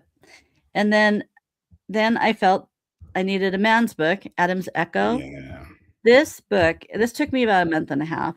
And these are like 127 pages, so they're not like 400 pages. But this book, amazing. I think every woman should read this. It should be Eve's Echo. I think every guy should read the woman's one too. Yeah, because I learned so much about men in this book. And that's a point that we kind of made, that this is also the year that you're going to see the divine masculine be the true form and essence of masculinity. Yes, they're coming back. We're seeing the patriarchal suppressed regime start to fall, and you're seeing the divine feminine, and they're meant to complement each other, and not outrank or compete, complement. You're meant to walk side by side. God made us different. And I swear we're different species. Women are one species, men are a different species. Yeah. And even though we supposedly came from the rib, God meant for us to be different, to work together, and to form I think like this energy circle to present strength. We've lost everything of relationships. I feel we are floundering in relationships. We are not getting it right. People that have been stayed married for 40 years, people that are getting it right, kudos, write a book, please, for all of us. If it's a healthy 40 years. Yeah, that's true. But I mean, wouldn't say the 53 years of my parents was great. I think people become roommates after a while, and just stay married for the kids and become roommates. But I really feel that we have to go back to the divine. And like I was telling you about, we're going to talk about, I think next month, we're going to go into more of the energy of relationships, and how maybe we've lost focus. And I do believe the Pleiadian culture has been able to maintain that energy force of relationships. And I learned a very unique thing, y'all, about Pleiadians and their population. So you'll hear about it. I didn't pick that topic, but I thought it was interesting, and I went along and I said, oh, okay, let's do it. It actually is. It is something, because we're going to go in depth about some pretty interesting stuff with the masculine, sexuality and all that. Yeah. Yeah. Because people are we're teachers, and we have to bring things to light. And if things are off track, we need to bring information and see if we can get stuff on track like it used to be. Yeah. And then the last book I wrote, which is this book I've always wanted to do, is my channeling messages. So on my this isn't all of them, because I've done 1,000 channelings, but I didn't want to spend 100 years doing a book. So I picked my favorite ones and I put them in a book. And Venus Oracle. The Venus Oracle. And I feel like I am an oracle. No, you are an oracle, and your guide, Cassandra? Yeah. That was an oracle. That was the name of one of the oracles back in ancient Greece. Yep. And she was an oracle that no one believed. And I go, boy, do I feel that sometimes. Oh, and she had a curse on her. Yeah. She would not sleep with one of the gods. And so he cursed her and said, you will be what did he say? You will be the best oracle, but no one will believe you. You will do Apollo, yes, but no one will believe you. You will be the most prominent oracle, but no one will believe you. And the funny thing is, all the senators, generals went to the oracle for guidance on what to do, what law to pass, when to go to war. Mm-hmm. Yeah. Of course. And it was a process. They just didn't walk up and say, hey. No, they had to start at the bottom of the mountain, and they had to go through this. They had to wash their feet here. They had to do this here. They had to do gifts here. They had to get their animal here. And no, it was a whole process. To get up to the mountain, to the temple. And what the oracle said, they did it. But they did whatever the oracle said when they went for guidance. If the oracle said, hey, no, you need to kill him, you need to take that dude out, he's dead. That's how it went. I feel like the oracles of Delphi, or Delphi, have been around for a long time. A very long time. It wasn't just there. They have been a group that's been selected. And I do believe, I have it in my book, that there's trained oracles, and there's different levels of Venuses, and you're trained on which level of Venus you are on, and you can move from one planet to another planet and to another planet and keep being taught. And then many of us choose to come down in turmoil times to push the agenda forward. Also, I would say the same thing goes for muses too. Yes. And, you know, a lot of psychics. But a lot of times oracles will have a target. And their target usually they stay with. Usually it's their twin. And they're here to walk side by side with their twin. And they both will come out. So victoriously. Usually. Yeah. On top, level up. And I would say that has been the case. Yeah. And so, and I'm thankful to have met mine. I mean, who knew? Out of all the people in the world, you meet your twin. Michael's the gentleman with a very big heart and a brilliant mind. Yes, yes. And he's made me a better person. Yep. And so is Brad. Brad's my new friend. And he Yep. makes me a better person too. Yeah. Well, you both are my little brothers. Yeah. No, Michael could be my son. You'd be my little brother. You're not quite, we don't have that much of age. We have an age gap, but not where I'm your mom. Well, no. Yeah. So, and for those that don't know, I'm 64 years old. So that's why we're talking about age. So yeah. Anyway. It blew my mind when I found that out, by the way. So I was like, no way, you're lying. I would have said maybe 50, maybe, but no, I was like, what? Yeah. I don't act it. I know I don't. No. Well, when you see me in person, maybe you'll go, oh yeah, man, you look like you're 64. Oh yeah, by the way, yeah, and I got the soft focus thing going on. I'll be visiting her meeting her in the flesh for the first time this month. I'm going to Boise. It's gonna be fun. You are, and we're gonna do some shows. We're gonna go tubing down a mountain. If there's snow, there's like no snow up there right now. Here I'm telling you that you're coming in the middle of snow time, and now we have no snow. Are there wolves? No. No. No, you're not going to go feed a wolf. I was going to try to get a picture. Huh? No, I was going to try to get close to get a picture. What you could do is you can Google. You're going to have to go up to. You're going to have to go hours up. We're not that high. Okay. You're going to have to go hours up. I don't want to go to a wolf refuge or a zoo. I want to see a wolf in the mountains. We'll make that a life goal of yours. Yeah, I don't know what to do. I don't want to see a wolf because they could eat you. So, an owl up close. Okay, sorry guys. Go ahead. Okay, so we're gonna zip through this. This is the 8 pages that I got, and then we're gonna do a channeling. So people are gonna start falling asleep here. So when you do. When you do what you came here to do, you don't age and you don't get sick. And that is a good point, Voiha, because we have talked about that, about when you finally realize your purpose and you've come through your awakenings and you've arrived, so to speak. It's fascination of mine too. And one thing I go down the rabbit hole on is the reverse aging naturally. I have seen it not just in Robyn, but other people too, where I've seen some of their pictures or videos from 6 years ago. And then I see them now. I'm like, what? Yes. Are you a vampire? You know, it's like they went backwards. They don't age at all. And they look better.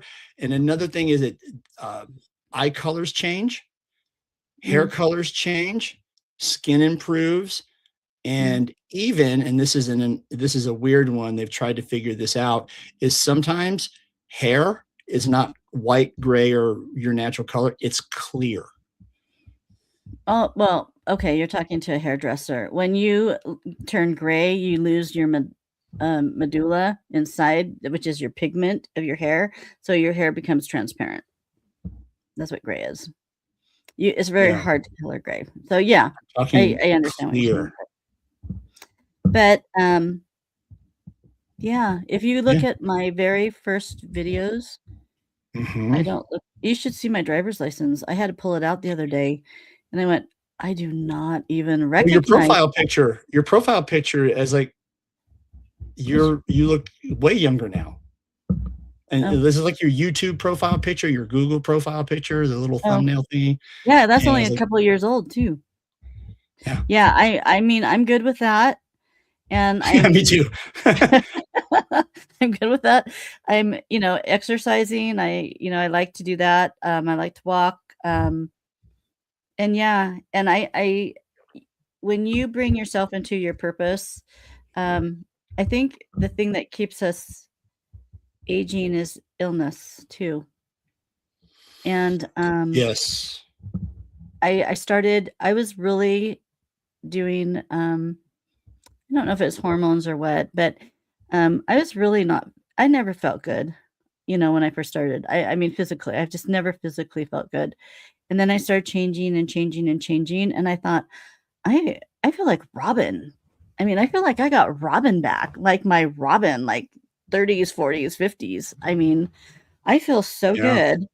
And you connect with your inner child again and you relive it. And and life is, throws you curveballs, but you're able to take it.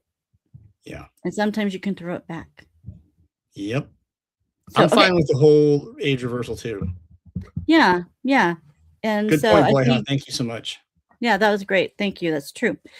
So in 2026, this is just what my guides gave me. And this is a place I don't know where I was, but I'm just going to read everything to you. It says there will be new gurus popping up this year, delivering peace, attunement, and grounding. Men in Black will be exposed of their true origins. Oh, you should like that for MUFON. Yeah. Yep. It's somehow Men in Black or something in the government's going to come out that Men in Black will be exposed of their true origins.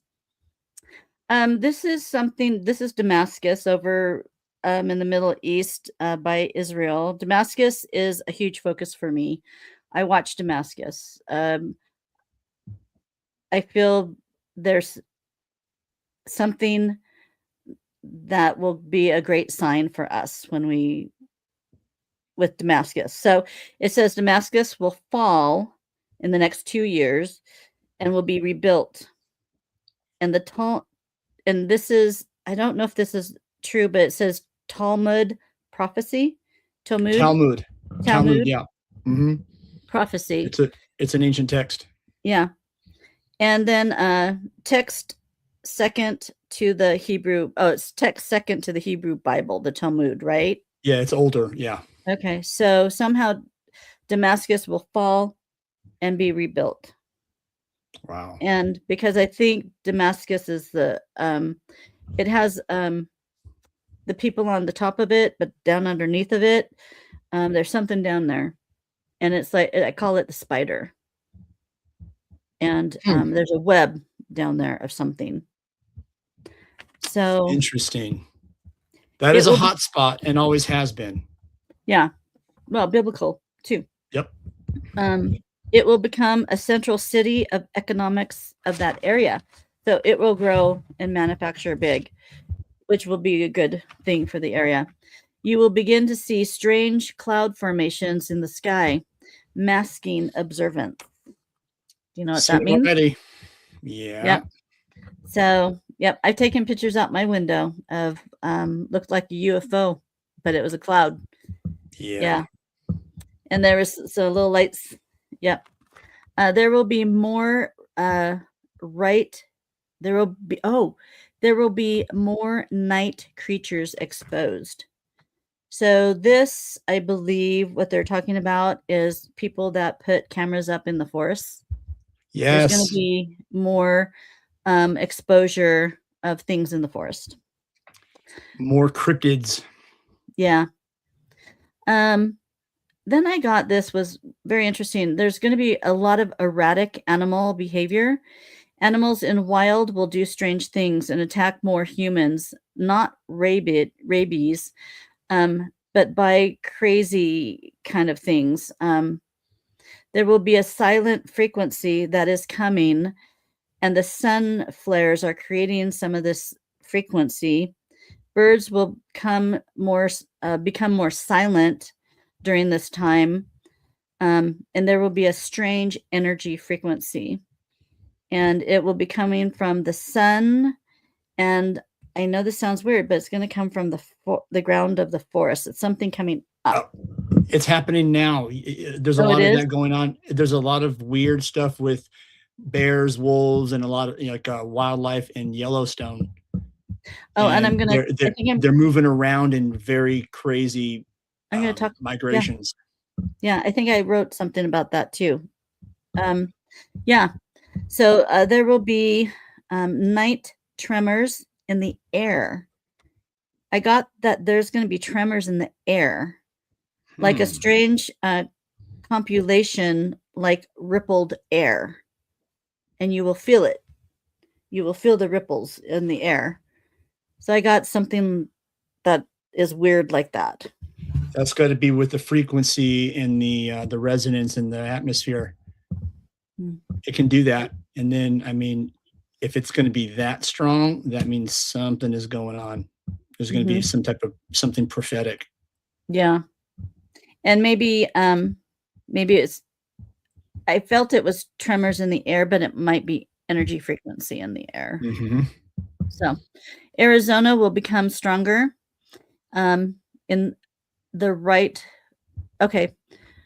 So this is weird the way I saw it. So in Arizona, there will be vortexes that will start exposing through energy, and you will be able to levitate in this vortex.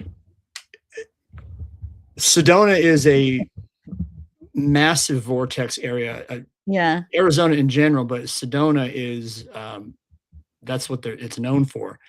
And yes. Yeah. And that's actually where I want to move to. Yeah. Well, I want to move there, but I don't know if people have ever been like walk in and sit on a rock and go, oh, wow, this is a vortex. And then they start rising up, Yeah. But I think that's going to be interesting. I mean, certain things are going to be made. I mean, we got a lot of weird stuff coming in. So also now I'm going to go to farmers. The farm laws are going to change. Farmers will have more freedom and funding for food surplus. And we need it. I see that if Trump or whoever, or Kennedy, whoever takes a lot of these laws away and gives them the freedom, that we will have an abundance of food. We won't have to worry about food, because then you have small mom and pop places popping up. I think we talked about this the other day. A lot of farmers markets pop up everywhere all the time. Yeah. That's going to be a good thing. It will grow. And the food will be healthier because we won't need the pesticides. They will do it different ways, like they did in the olden days. Cows will have a hard time producing milk, driving people to goat's milk. And that could be maybe to do with the frequency. It dries up the cow's milk. Maybe you really shouldn't consume dairy much anyways. Well, yeah.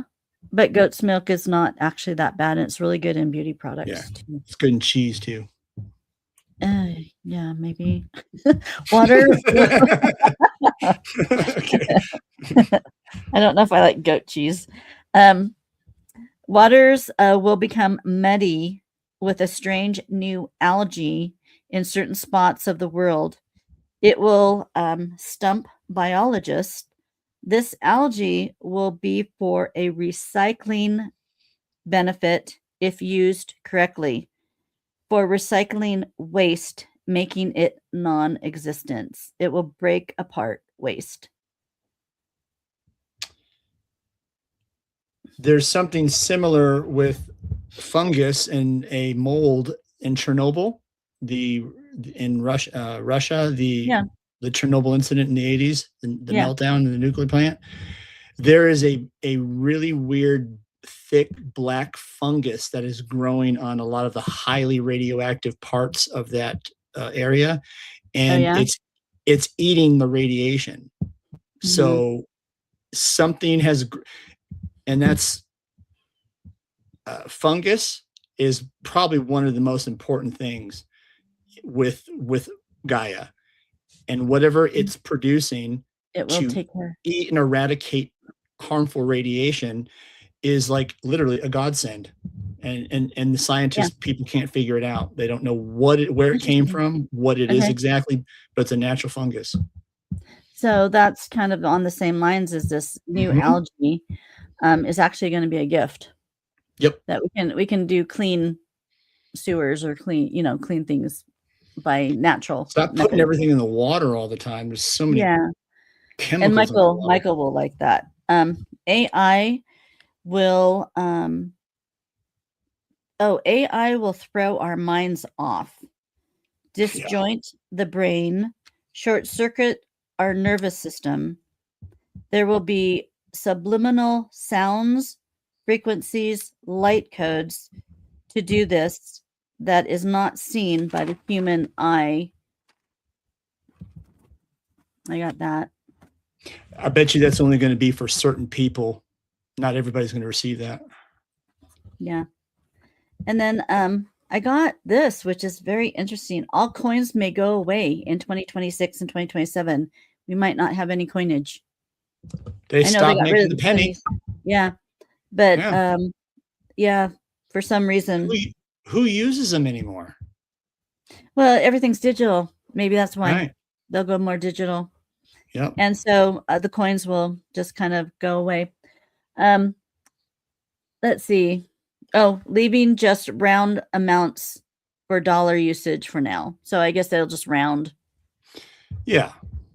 Stuff up. You don't need $13.47. Yeah. I mean, it's like, come on. Kind of, yeah. So silver prices will fall to a world low. Really? While gold will skyrocket, but in 2027, you will not be able to sell it. Gold? Mm-hmm. Unless you have gold coins for bartering. So if you're going to get gold, get it small so you can, get a little bit of money here and there. Don't get the bars. Okay. Well, I mean, that would be like a bullion, and that's like a lot of people don't have bullions in their collection. A lot of people have small bars, coins. Yeah. Coins. It looks like coins will be better for bartering. Why can't you sell it? Do they say? Mm-hmm. And I'm really surprised about silver. Okay, hold on. I talked about this before. Hold on. Michael probably. Maybe Michael and I talked about this. Because the money system is going to crash, so there'll be no one to have money to pay for your gold.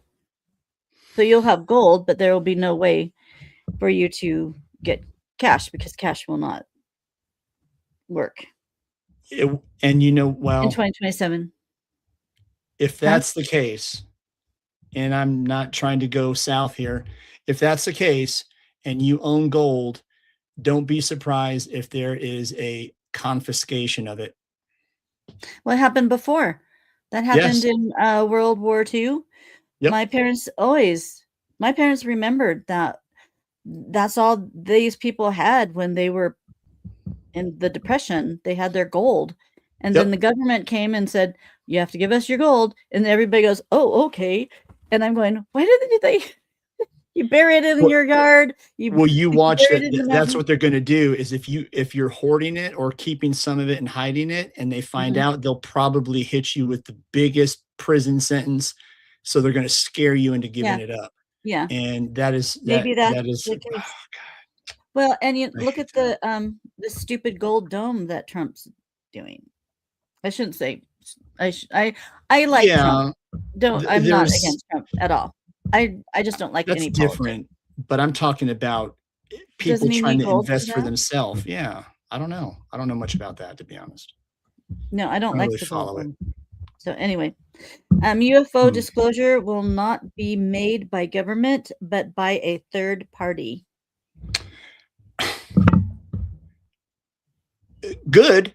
And Two, I don't know who it is. We already have disclosure. This is one thing of course we do. Yeah, this is one thing that ticks me off a bit is everybody, and this is again redirection and interference. Everybody's focused on these congressional hearings and these UAP hearings and these whistleblowers. I know. Just to find out what? Nothing. There's no new information. Guess what? We already know that they exist. You know what? A lot of people have confirmed it. I've seen my own confirmation they exist. I don't need a bureaucratic government body to tell me a truth that I've known already. Disclosure it's going to be a personal thing with us, humanity, and whoever is going to appear on Earth with us and coexist. Well, and I've seen a UFO with my mom. I told you that story. And I've seen a gray. I had a gray actually sitting on my dresser one night. And it showed me many things. Yeah. I mean, I saw it 3D. And so you don't need Congress for that. I've seen it. I don't, I didn't care to see it. I didn't care to see that little gray thing. But it was doing downloads. And so I felt it was it had no soul. I know it had no soul because I as intuitive, and Voiha will know this, that you kind of go into people's heads. You can kind of go into people's heads, feel their soul. Yeah. You can see their soul in their eyes. And grays have no expression. They have nothing in their eyes.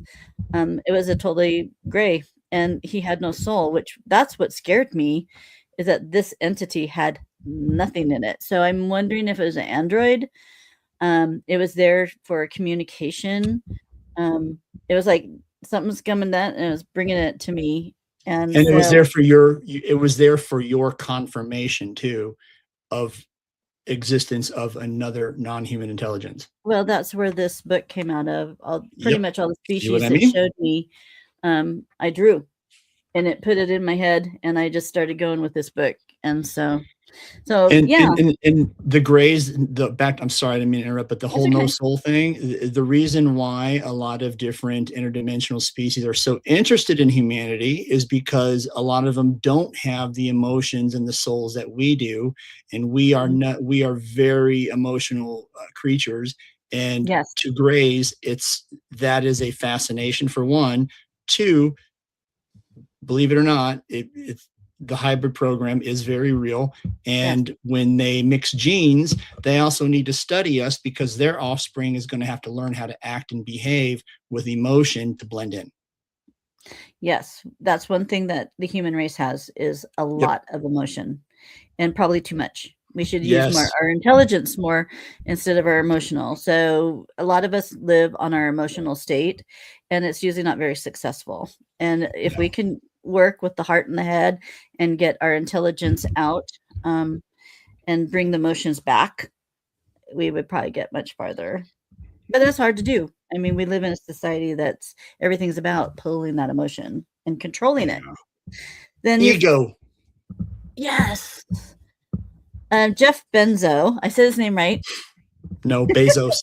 Benzo is a classification of drugs that like numbs you, mellows you out. Okay. Benzodiazepine and stuff. I mean, yeah. You know what? I'm sure he's gotten that. He's probably been made fun of and called Benzo. Jeff Benzo. I'm sure he's heard that before. Jeff Bozo. As a clown. Okay, stop. Oh, you guys, boy. I never laugh like this. Oh my gosh. We love it. This is serious. Jeff Bezos will be a target of distraction.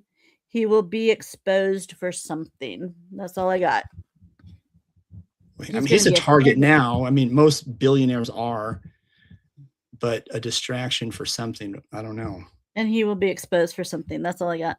A new species of insects will be producing in the rainforest, a type of centipede with a face of tentacles that will bring an epidemic to that environment.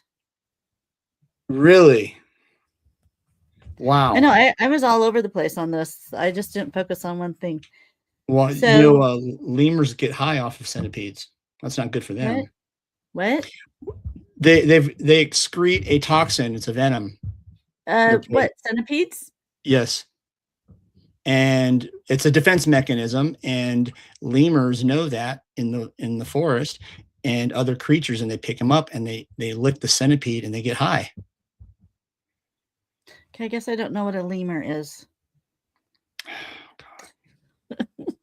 I'm so sorry. Do you guys know what that is? Michael will know, but anybody? Michael knows what a lemur is. Is it a bird? It's cute. It's a cute animal. No. Okay. Sorry. Yeah. Sorry. Sorry, tangent, y'all. But yeah, that's interesting though. A epidemic. That's a pretty. Well, I think that's because they're going to be so many. I mean, it'll just like be crunching. It was just like the Mormon crickets that came through this area, and then the seagulls came down and ate them, and they're still around today. Did you know that? Really? Mm-hmm. Yeah. When I was going up Idaho to the Idaho hotel that is Silver City, and it's haunted, and people have renovated it. So I go there to stay the night in a haunted hotel. Huge activity. It was amazing. It was the season of the crickets, the Mormon crickets, and there's just black crickets all over the road, and we had to run over them, and then it made it slick because there's so many crickets. So you have to drive really slow. Are you serious? Yeah. And you got a hydroplane on dead crickets? Oh my God. Well, yeah. And you just have to drive over them. Yeah. And that was new to me too, up in the mountains. Yeah. Now this is California government will be dismantled by military and restructured, making the economy thrive there once again, and clean up the underground and child trafficking. Good, because that is a beautiful state. California is a very beautiful state. Yeah. And the government has a lot of control with they tax you just to breathe the damn air, it seems like. And you can't live there unless you give up all of your income. And it's a beautiful state from the south all the way to the north.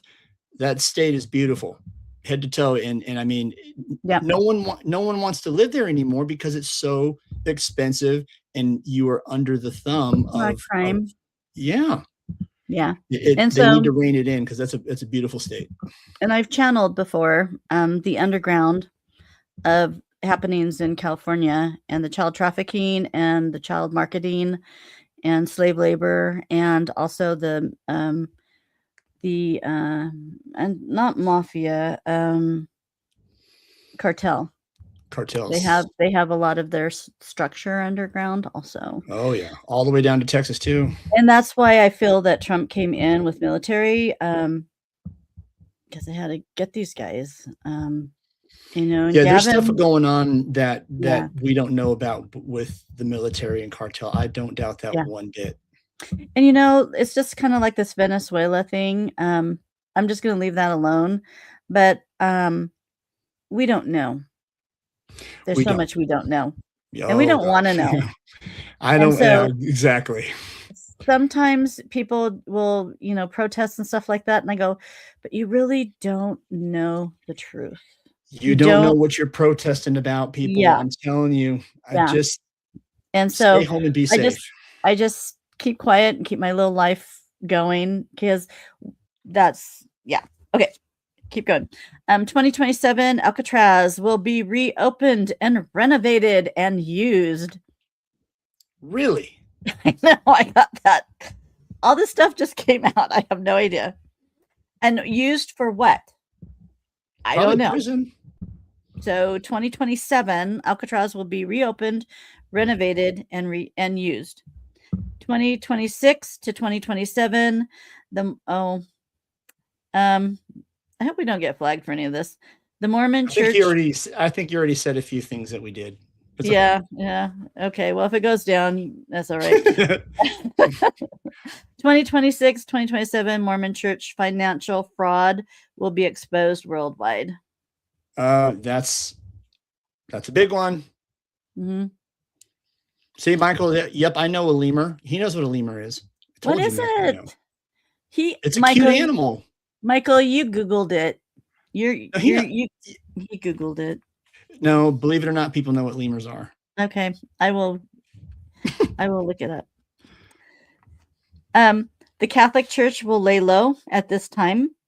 There will be some fires set burning.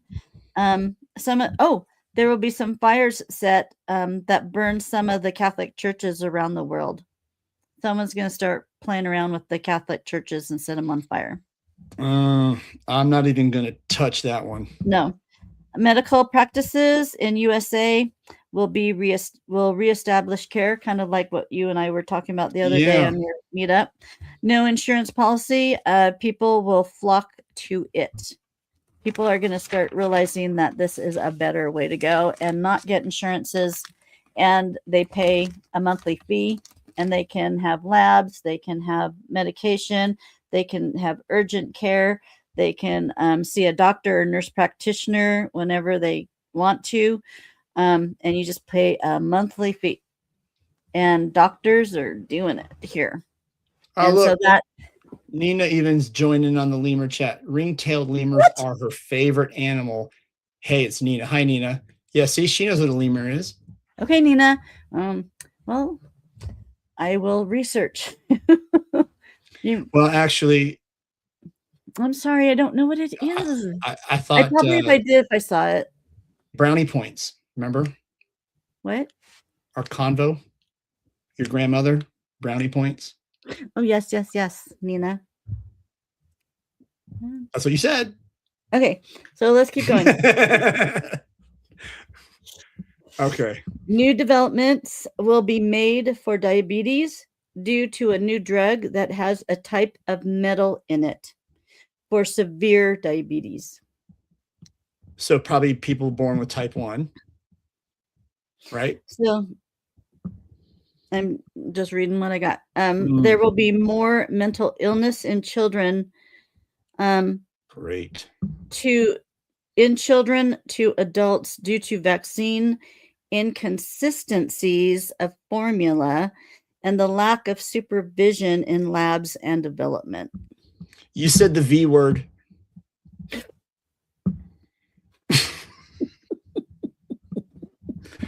And there's also another one you can't say that ends with 19. All right. The V word is the deltoid needle punch. Okay, well, everybody enjoy this video because it may be taken down tomorrow. Oh, Robyn's on benzos right now, so it's probably why. See, if I knew not how to say these words, I would be fine. The rotational pull of the sun. Oh, the rotational pull of the sun will change, creating. The rotational pull of the sun will change, creating natural systems of storms across the world. So the rotational pull of the sun is going to change. And then I believe our president, health. Remember when he swelled up and they thought he was having heart problems and stuff, and his hands. He's not looking good. He's not looking too good. I'm sorry, but I'm just being an observer. Yeah. The last few things, he doesn't look too good, like the normal president. He was poisoned.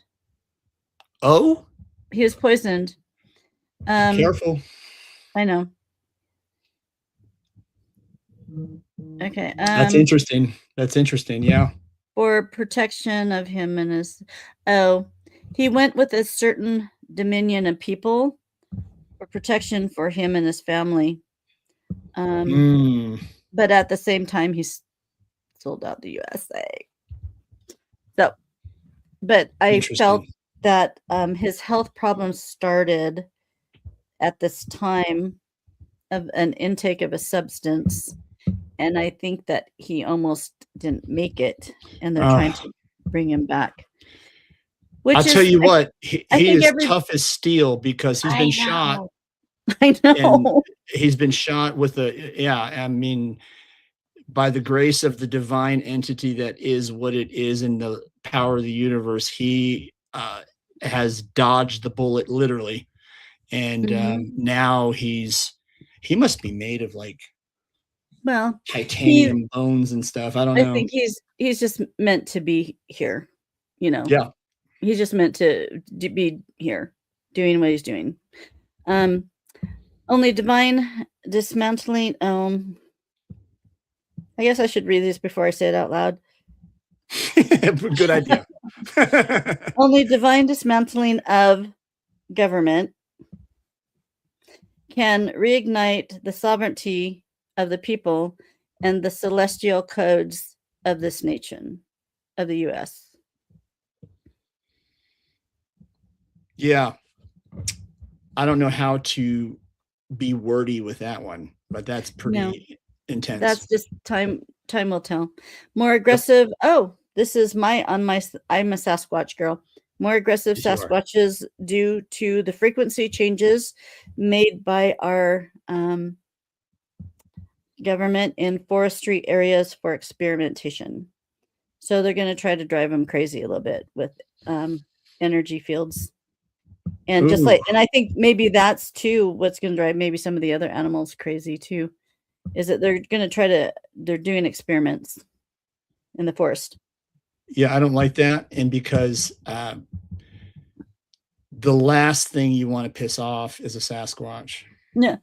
Well, and it's sad because, it's set, that's where the beauty is. Yes.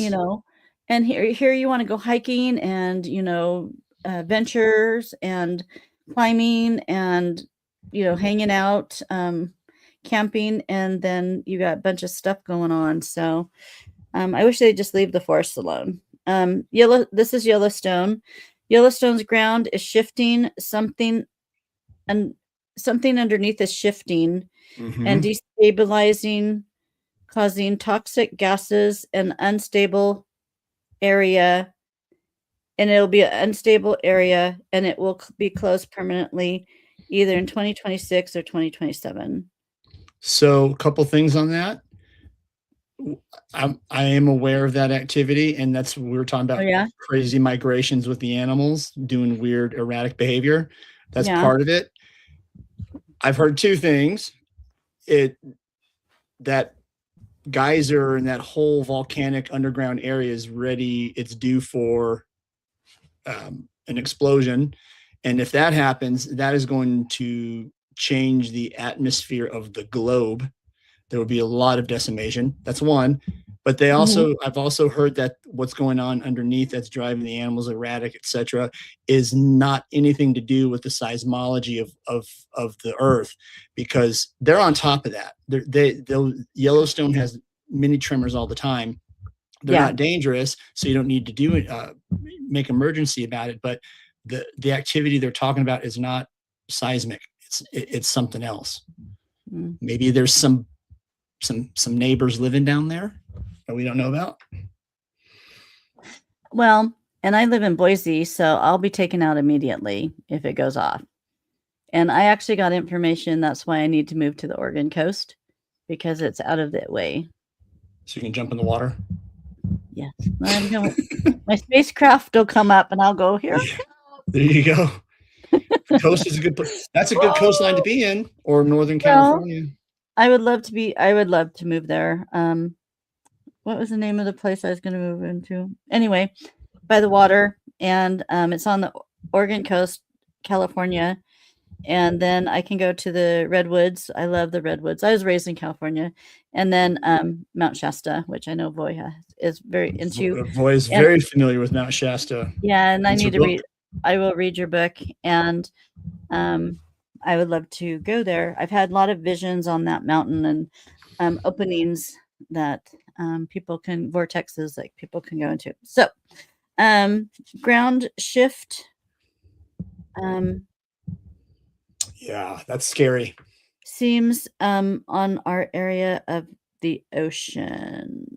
I'm not sure what I wrote. Okay. There will be new flu that will develop in 2026, and it will cause lung problems.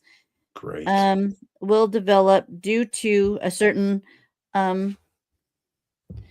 It's due. It develops. Something develops in the body with it, and it will go rogue. And it's not. I mean, so it's not someone made it wrong. It's just that something's gonna go off. Like, well, I mean, bacteria and viruses, they mutate and evolve just like we do. Yeah. And it will go rogue. And I mean, there's things that we do here since a child. So I don't know what kind it is. It just said that. Okay. A couple more, guys, and we'll be done. Middle East is about out of fuel for war. A vast eternal judgment will be casted over the area, creating vast storms, earthquakes, floods, and electrical storms that will seem to come from the heavens. Well, maybe that's going to force the hand to go to 0 point energy and free energy and not need gas and oil anymore. And Voiha says in one of her sessions, she saw that area under lava. Subconscious explained that it was one of the possible timelines. I agree. Yeah. That is a big volcanic. Where's the volcano? Do you know which area? Yellowstone. That whole, the Tetons and everything. Oh, you're talking about here. Okay, because I'm talking about the Middle East. Okay. No. Okay, you're talking about here. Yeah, that's why I'm saying Boise is going to be taken out. We're in the red zone, at least for the gases. I mean, I lived through Mount St. Helens because I was in Washington State, and we got like 2 feet of ash. And so I've lived through Mount St. Helens, and I actually went to Mount St. Helens about 3 years later, and we climbed up Mount St. Helens, and it was a really hard climb because there's no path. It was all rock because it blew all the rocks out. So it was shale and rock, and they just put like these pegs. So you just follow the pegs. All of a sudden, we get almost up to the top, and the clouds came in, and it had so much moisture that I was in shorts because it was like 80, 90 degrees down below. And we just thought this would be a day thing, going up and going down. And so I started going into hypothermia. Really? Yeah. And I just was getting welts on my legs, and I just wanted to sit down. And so this weather came in so fast. They said that they actually brought teams up to come retrieve all of us because we couldn't see where to go. We were walking way over here, we were over here, because it was so foggy and so wet that we couldn't see where we're going. You're lost in the fog. Yeah. And then this team came up behind us, and people, and they were going to keep going, and we're going, well, we're trying to go down because this is getting too bad. And then we found them.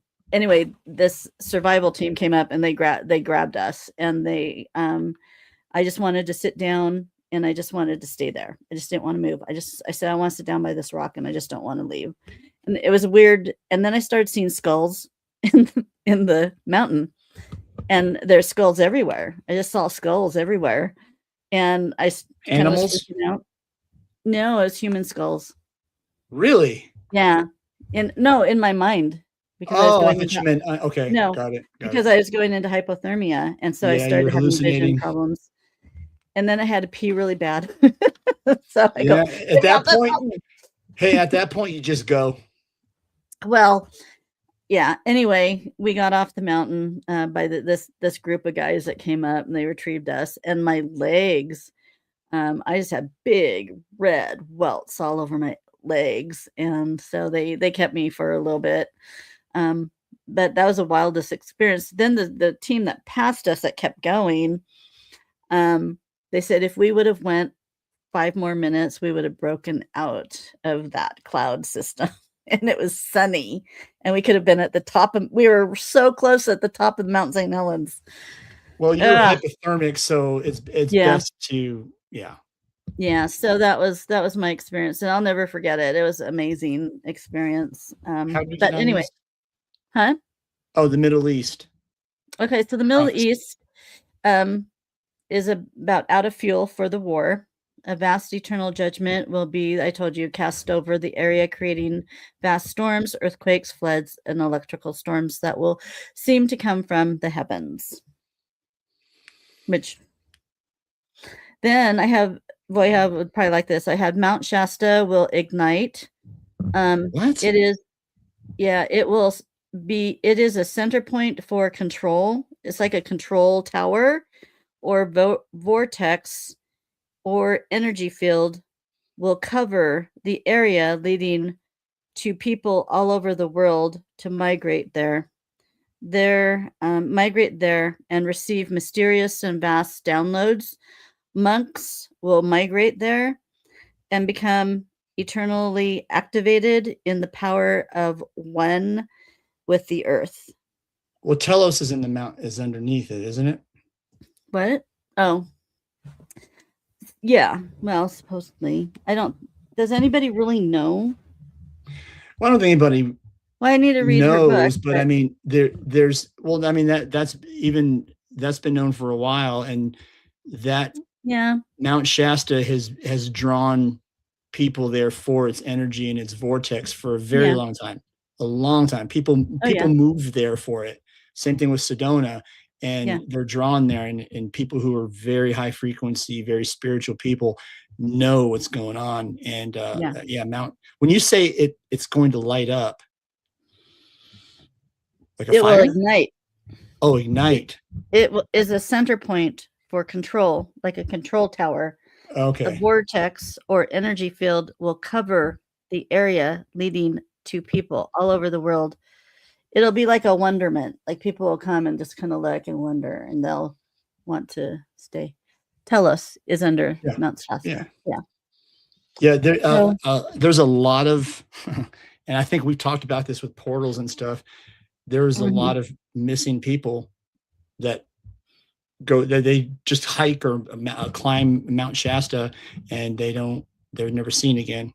David Paulides, Missing 411, has an interesting piece about it, but it's a lot of folks. And there's a weird data points on that. So just make sure you're in a big group. Well, you can still disappear in a big group.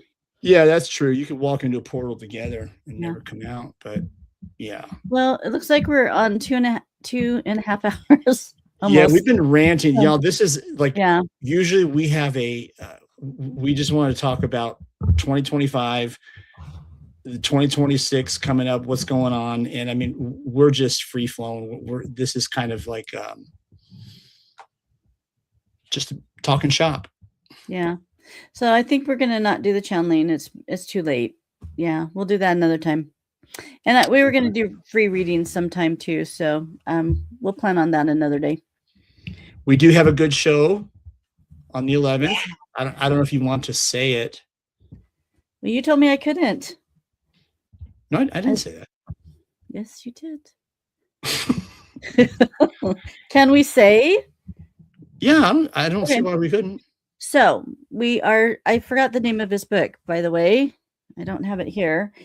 Jeff Silver. I see. I'm going to say it wrong. Silver. No, you said it right. Jeff Silver. He is an experiencer and from Canada.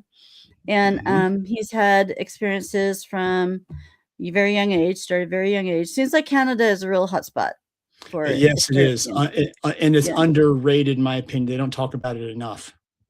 Yes. The Rising, I think that's his book name. The Rising. The Rising and the Alien Plan for the Crystal City. Yep. So he's done a lot of investigating also. He actually even put himself through a polygraph test. I mean, he's really worked hard to prove that this is real. And so he is the real deal. And he's gracious enough to come on to our little podcast that's growing every he's time. Spreading the message. Yep. And I'm excited to hear his message. And hi, Tim. Thank you. Tim's enjoying our talk. He's from South Carolina, jumped on. Okay. Well, Tim, we've been talking 2.5 hours, so. Yeah, we have. Yeah, so Jeff Selver's we're gonna talk about his book, The Rising and the Alien Plan to Build an Enlightened City on Earth.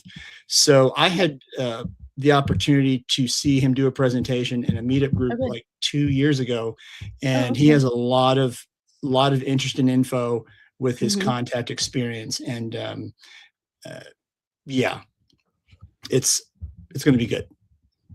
So those that are on my Patreon, go to Robyn Hyatt Patreon, Robyn Hyatt Oracle, and I'll do my channeling over there, and I'll just it'll be audio to wrap it up. Yeah, because Alon wants to speak, so I will do it over there. So, and it's free. You guys can join for free if you want to. Yeah, thanks for listening to us, everybody. I mean, I know we just kind of were just. Robyn had the giggles, so we had to bring real. I'm so sorry that never it's funny. happens. I love it. You're a dork. It's great. His T-shirt, Mr. Pip. I mean, yeah, I've been waiting for this for 2 weeks to see that T-shirt.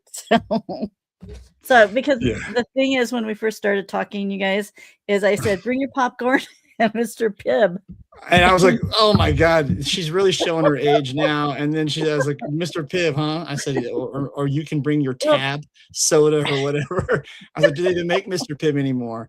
And it's like, apparently they do. It's not the same. But I was raised with, on every Friday night, we watched a movie and Robyn made the popcorn and we had Mr. Pibb. So that's why I said that, because it's just a blast from the past. So. And I think Mr. Pibb needs to be a sponsor. They will one day. There you go. Yep. All right, was guys. Was that in your prediction? Maybe that was in your prediction for 2026, hopefully. Well, we'll find out when I channel. So, all right, everybody. I appreciate y'all jumping in the live chat, and we'll post this on YouTube here shortly. So, and also love on you, Sunday. Thank you. Wait, next Sunday it's going to be earlier. Because we have to meet him up earlier because he's from Canada. So we said what time? 3 p.m. 3 p.m. Pacific Standard Time. So we will post it. So just plan on early arrival next Sunday. Yeah. And we appreciate y'all jumping in and asking questions. And Voiha, we will reach out to you. And I'm going to be at your class, your meetup, Voiha, when you talk about. Oh, yeah. She's doing presenting her book. Yep. I'm going to be there. I'll be there to watch you. All righty. Bye, guys. Thank you. See y'all. Have a good one. Bye, Robyn. Bye, Brad. Where's my mouse? Where's my mouse?